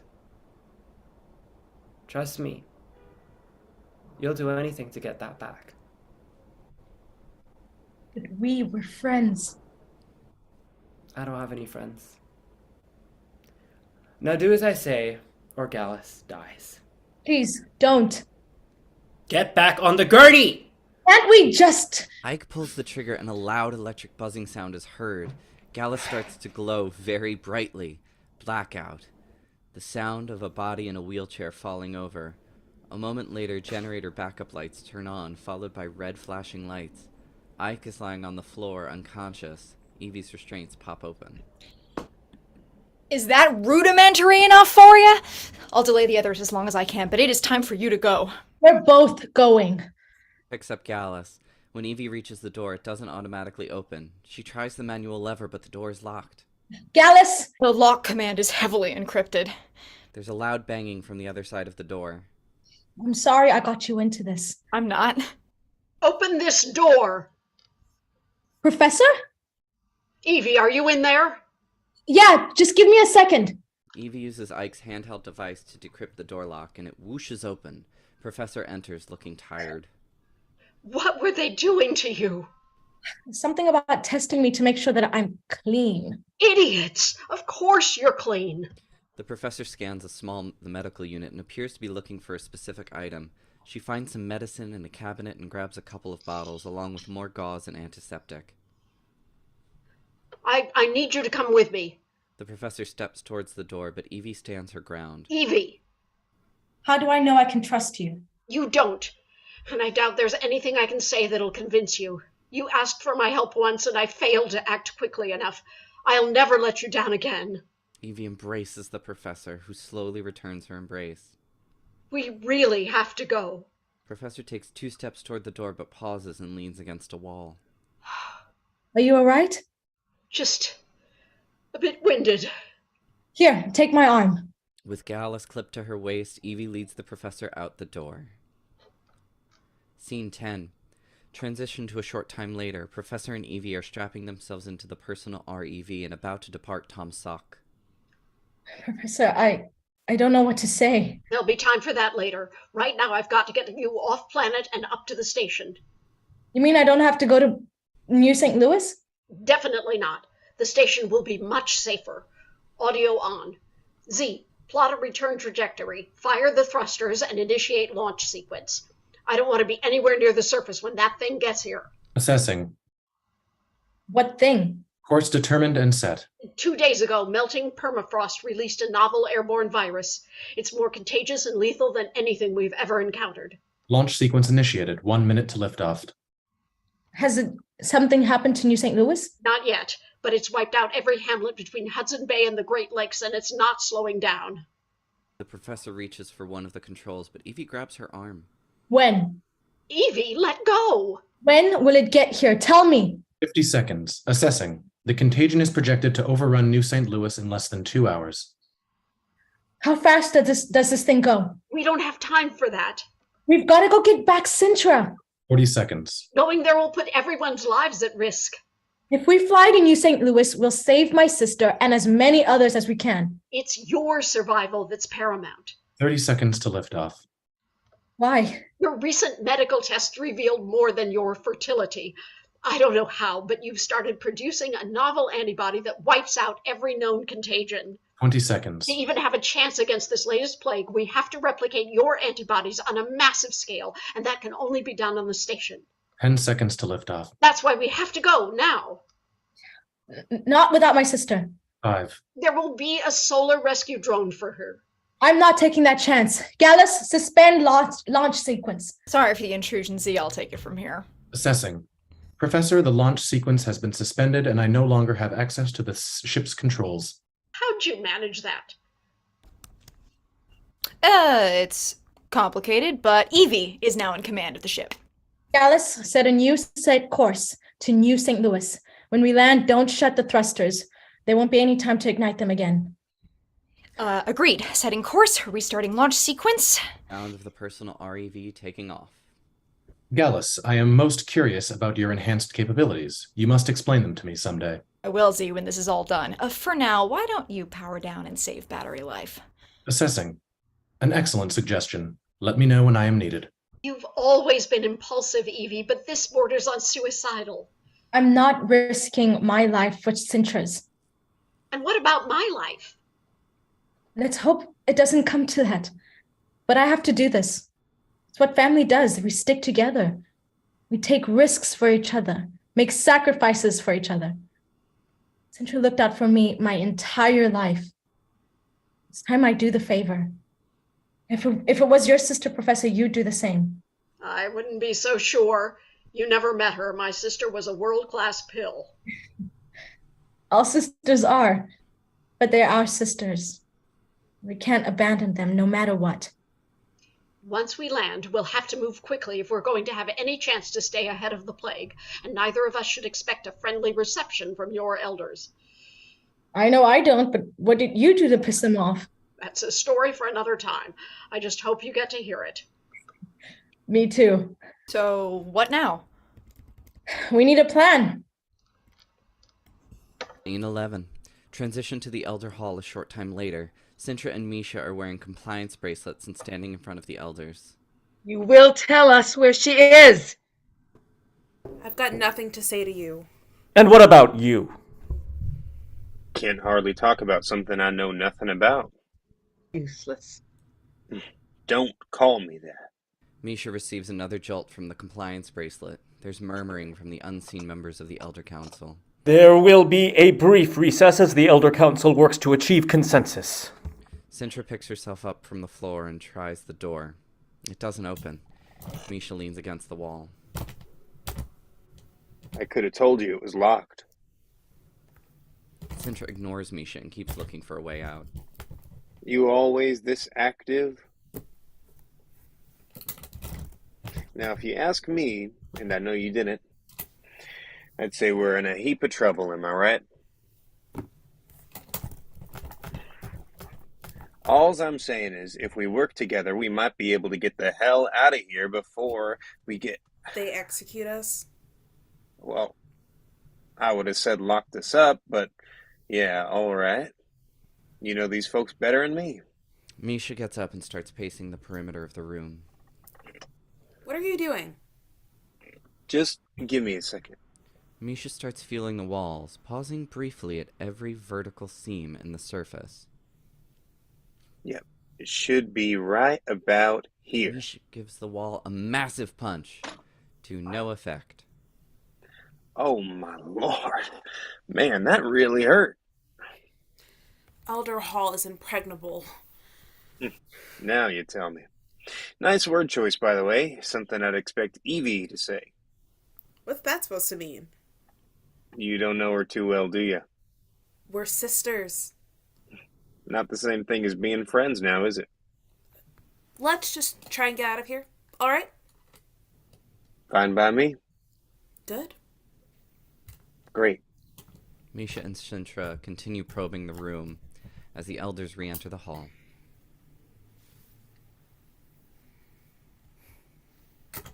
Anything? Afraid not. Silence. CINTRA 199 and MESHA, formerly of Chadwick Prime, you will face the Elder Council. I don't think so. What? Not gonna happen. How dare you! You say you act in the best interest of the hamlet, but you don't. Not always. I've seen it, been a part of it. Every decision you make is designed to keep you in power. And when my sister was honest with you about her true desires, instead of you trying to accommodate her, you tried to force her into a life she didn't want. And then you banished her when she refused to go along. Well, first of all, you know full well what would happen to your sister. And you chose not to dissuade her from such an ill-conceived path. Second of all, that is our motto. We must all go along to get along. That is what has allowed us our hamlet to thrive, while others have chosen a more uninhibited approach, have fallen behind in their utilization, or completely disintegrated. Is that what you wish? For our hamlet to descend into chaos? Chaos serves no one. And the complete control serves only the likes of you. What is so terrible about that? Every society operates on the basis of hierarchy. Someone has to be in charge. You were making such progress, CINTRA 199. You are on track for elevation to the council, but I'm afraid your recent choices have eliminated that path. From now on, I choose my own path.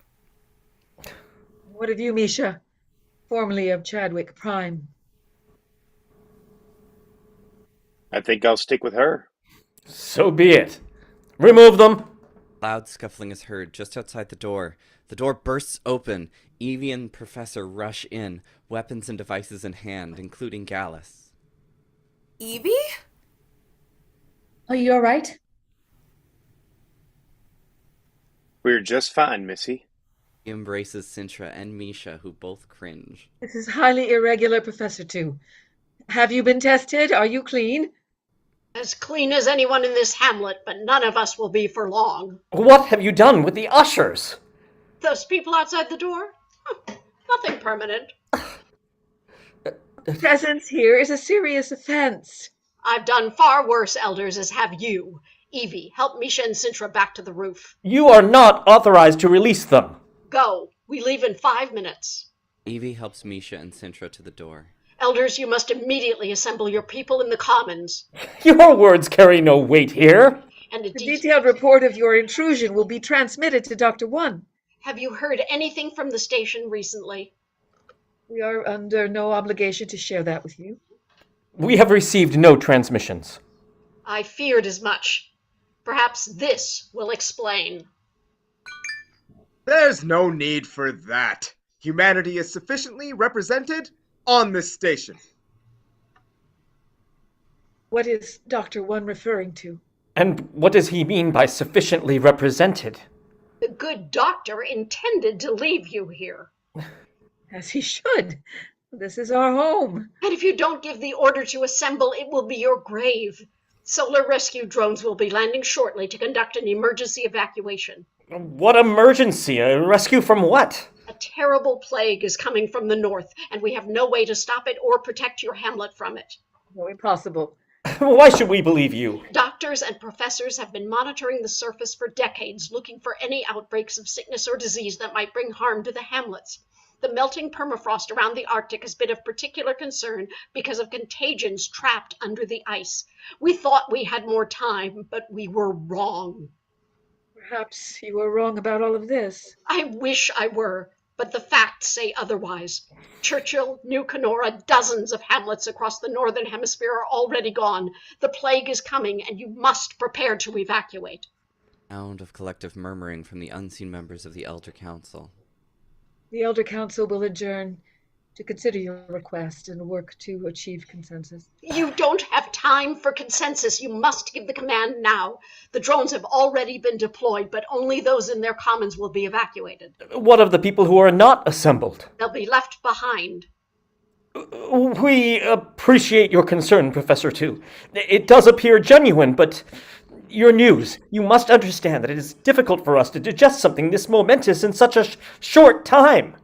Out of an abundance of caution, we will give the command to assemble. Good. However, we will not be going to the Commons ourselves. Our place is here in Elder Hall. Respectfully, we disagree. What? We will go with our people to the Commons. Who among you will join us? Murmuring can again be heard. The Elder Council must act in unison. Be all, be one, be clean. If Professor Tu is wrong, we will be embarrassed. If we are wrong, we will die. We are grateful for your warning. You should be thanking Evie 451. She insisted that we stop here before leaving Earth.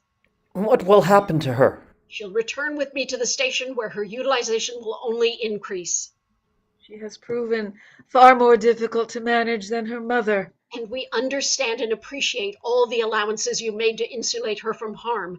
Of all the hamlets, yours was chosen and you answered the call. Our common purpose. Our common purpose. We have great hopes for Evie 451 now that her recent medical tests have confirmed what we long suspected. But I must return with her to the station and you must assemble your people. Be clean, Professor Tu. Be clean, elders. Scene 12. Transition to the roof of Elder Hall immediately following. Evie is helping CINTRA and MESHA walk toward the personal REV. Could my life get any weirder? One minute I'm changing diapers and the next I'm going into outer space. We just call it space. Well, whatever the name, I bet she's beautiful. Audio on. Z, open the hatch. Assessing. I cannot do that without authorized verbal command. Oh, come on. We've had a pretty shitty couple of days, and we just want to get off this planet while we still can. You hear what I'm saying? My auditory systems are fully functional. What's that supposed to mean? Z, open the hatch. The hatch opens. Evie helps CINTRA board the personal REV. Professor enters. Her face is turning gray, and her breath is very shallow. You all right? I can't catch my breath. A little help here. Evie helps MESHA get the professor inside. Light shift to the inside of the personal REV. What's wrong with her? Assessing. Her lung capacity is becoming critically low. I would recommend the onboard ventilator. CINTRA finds the ventilator mask and places it over Professor's mouth and nose. The steady mechanical sound of air flowing through the ventilator begins. What's happening to her? Assessing. Her lungs are filling with fluid. It began shortly after we landed at Tom's Sock, where she was exposed to one or more pathogens. What pathogens? Why didn't you warn her? Assessing. She was fully aware of the risks involved. How come we can still breathe? Assessing. Professor 2 has not experienced Earth's troposphere in decades, so her body no longer produces any of the antibodies that yours naturally contain. She is incapable of fighting off anything that has appeared or mutated since. We need to get her back to the station. D, get us out of here and try to avoid the incoming traffic. Assessing. Course determined and set. Gallus, I need you to analyze the professor's blood for source of infection. Assessing. I would suggest analyzing everyone's blood. Agreed. I need everyone to extend your arms. Gallus sweeps all their arms with a visible infrared beam. Z, it would help if you could run this through the station's medical databases. Assessing. This should only take a moment. I have sent you my conclusions, Gallus. Do you concur? I do. Well? The professor is suffering from 2 fast-spreading contagions, but everyone else is resistant. We've also identified a source of highly developed antibodies that should be successful defeat both infections. So where the hell are they? They're already on board. Isn't that right, Evie? What's Gallus talking about? That's a story for another time. I just hope you get to hear it. You got no time for stories. What can we do to help her? Assessing. The ventilator has stabilized the professor's pulmonary system for now, but should continue to monitor her condition. I'll keep an eye on her. It will only take us approximately 4 hours to reach the station. I will transmit a request for medical team to meet us in the docking bay. Once we arrive, will they have to be isolated? This has to be expected. Another quarantine? Well, any coy wolves, I hope. I can assure you that the station contains no coy wolves. I believe MESHA was attempting to be humorous. Oh yes, levity. How I miss it so. Sarcasm? Yes, although it is only in the beta testing stages. Evie promised to explain irony to me one day. I've been kind of busy. We really should compare notes. I'd like that.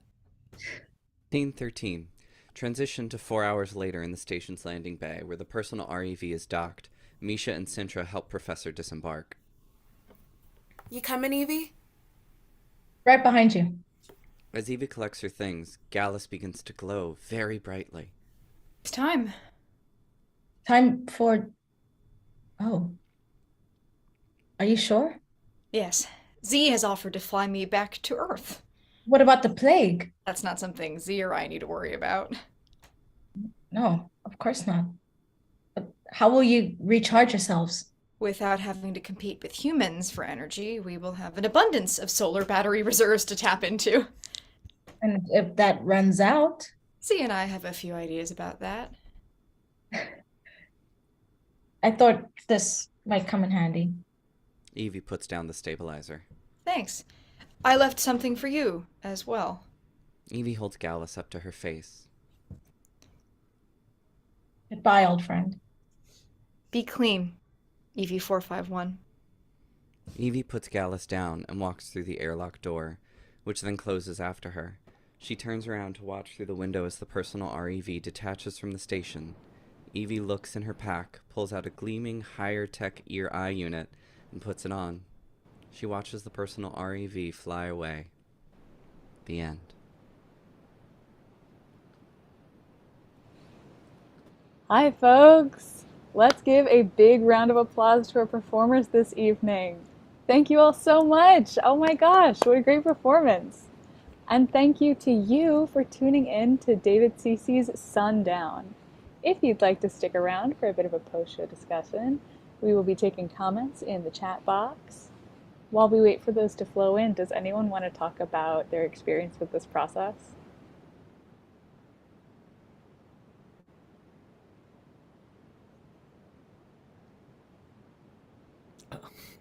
Well, I, for one, have been absolutely thrilled to be able to work with all of you on this. So thank you very, very much. Thank you. It's been such a pleasure to share this world. Thank you for giving us the opportunity. I thoroughly enjoyed being a part of this, especially this process where we have like one-on-one connection with the playwright and, you know, seeing this big like world building and seeing it like firsthand before everything else. It was really incredible experience. And to act with all you guys are fantastic.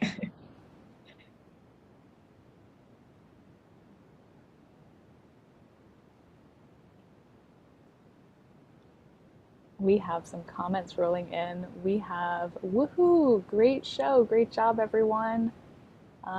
We have some clapping emojis, bravo. Wonderful, the world building was subtle but clear, and the performances excellent. Good work, everyone. I think it's been such a pleasure to work on this play. It's not often that we get genre plays to do together, and sci-fi is such a fun and expansive genre to explore our own world through like new world rules. We have kudos to whomever was doing the technical directing. Way to go, Dan. Thank you, Dan. Hey, that's me. I'm the voice. Dan is the voice and our lovely stage manager who has made all of this possible. I made the beep beep noise. You did. We love We have superbly done. Very cool. I enjoyed the production of David's show. That might be from a friend, Dave.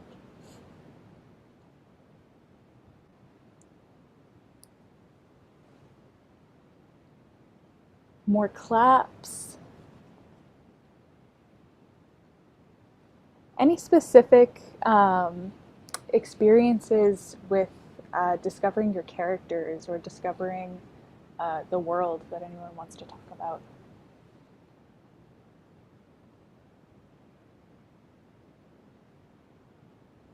Yeah, Gail, go ahead. The urgency was, emphasized in rehearsal, and it really is. It reminds me a lot of, all the old Star Trek things you've ever watched, where there's like the imminent danger is coming, and you have to get all of this stuff out. So it was like a lot of, I think, for a lot of us, discovering, how to get all of that dialogue out with this sense of, it's got to happen yesterday. Absolutely. 1,000% agree with you. I feel like I underestimated how fast the stakes get, and I just needed to just like, with the notes that you guys gave me every time, I'm like, okay, something new. We have like, there's every scene, it feels like I'm on the edge. It's going to happen now, and it just pushed me as an actor as well to just like keep looking for that sense of urgency, even when I'm making a joke or like, having like a quick banter with GALLUS or with CINTRA, just finding that sense of urgency anywhere. That really was like exciting to do. Awesome. Laurel, I see a raised hand. Yes, Zoom. Yes to everything I'll just said. And it's a fast process where there were a lot of things that were specific to acting on Zoom that I thought were interesting for this play, i.e. the playing with coming on camera for me only happened about halfway through our time together, and just navigating playing a non-human character, and that is like sort of slowly becoming more human, and the like nuances of that. And if we had another, few weeks, I would keep tinkering away at it. So it's a fun thing to sort of scratch and unpack, and I feel like every time we ran it, there was a new layer or a new thing to try, i.e. the what if you come on camera choice. It's just super fun. For sure. Along the lines of what you're talking about, we got a question in the chat. How did the cast manage such believable interactions while being physically separate?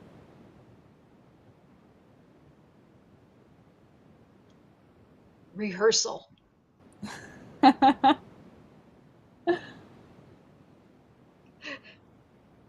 think part of it comes down to the talented group that we have here. And part of it comes down to the structure of the play, too. Within the world of the play, a lot of these characters are separated by vast distances, and it really lends itself to a virtual format. We have another question for Dave. I'd love to hear the playwright talk about the theme of freedom versus responsibility. Wow. Well, I think that's something people struggle with all the time. I think particularly the conversation that CINTRA and the elders have near the end of the play, where she's pushing back at them and they're like, hey, somebody has to be in charge. There's got to be some kind of hierarchy. You know, it can't just be chaos and everybody doing what you want all the time. So yeah, this was just a way to sort of explore that. I mean, it's basically a continuum of complete chaos to complete control, and where does your society find the sweet spot where people have enough freedom but things aren't going insane. So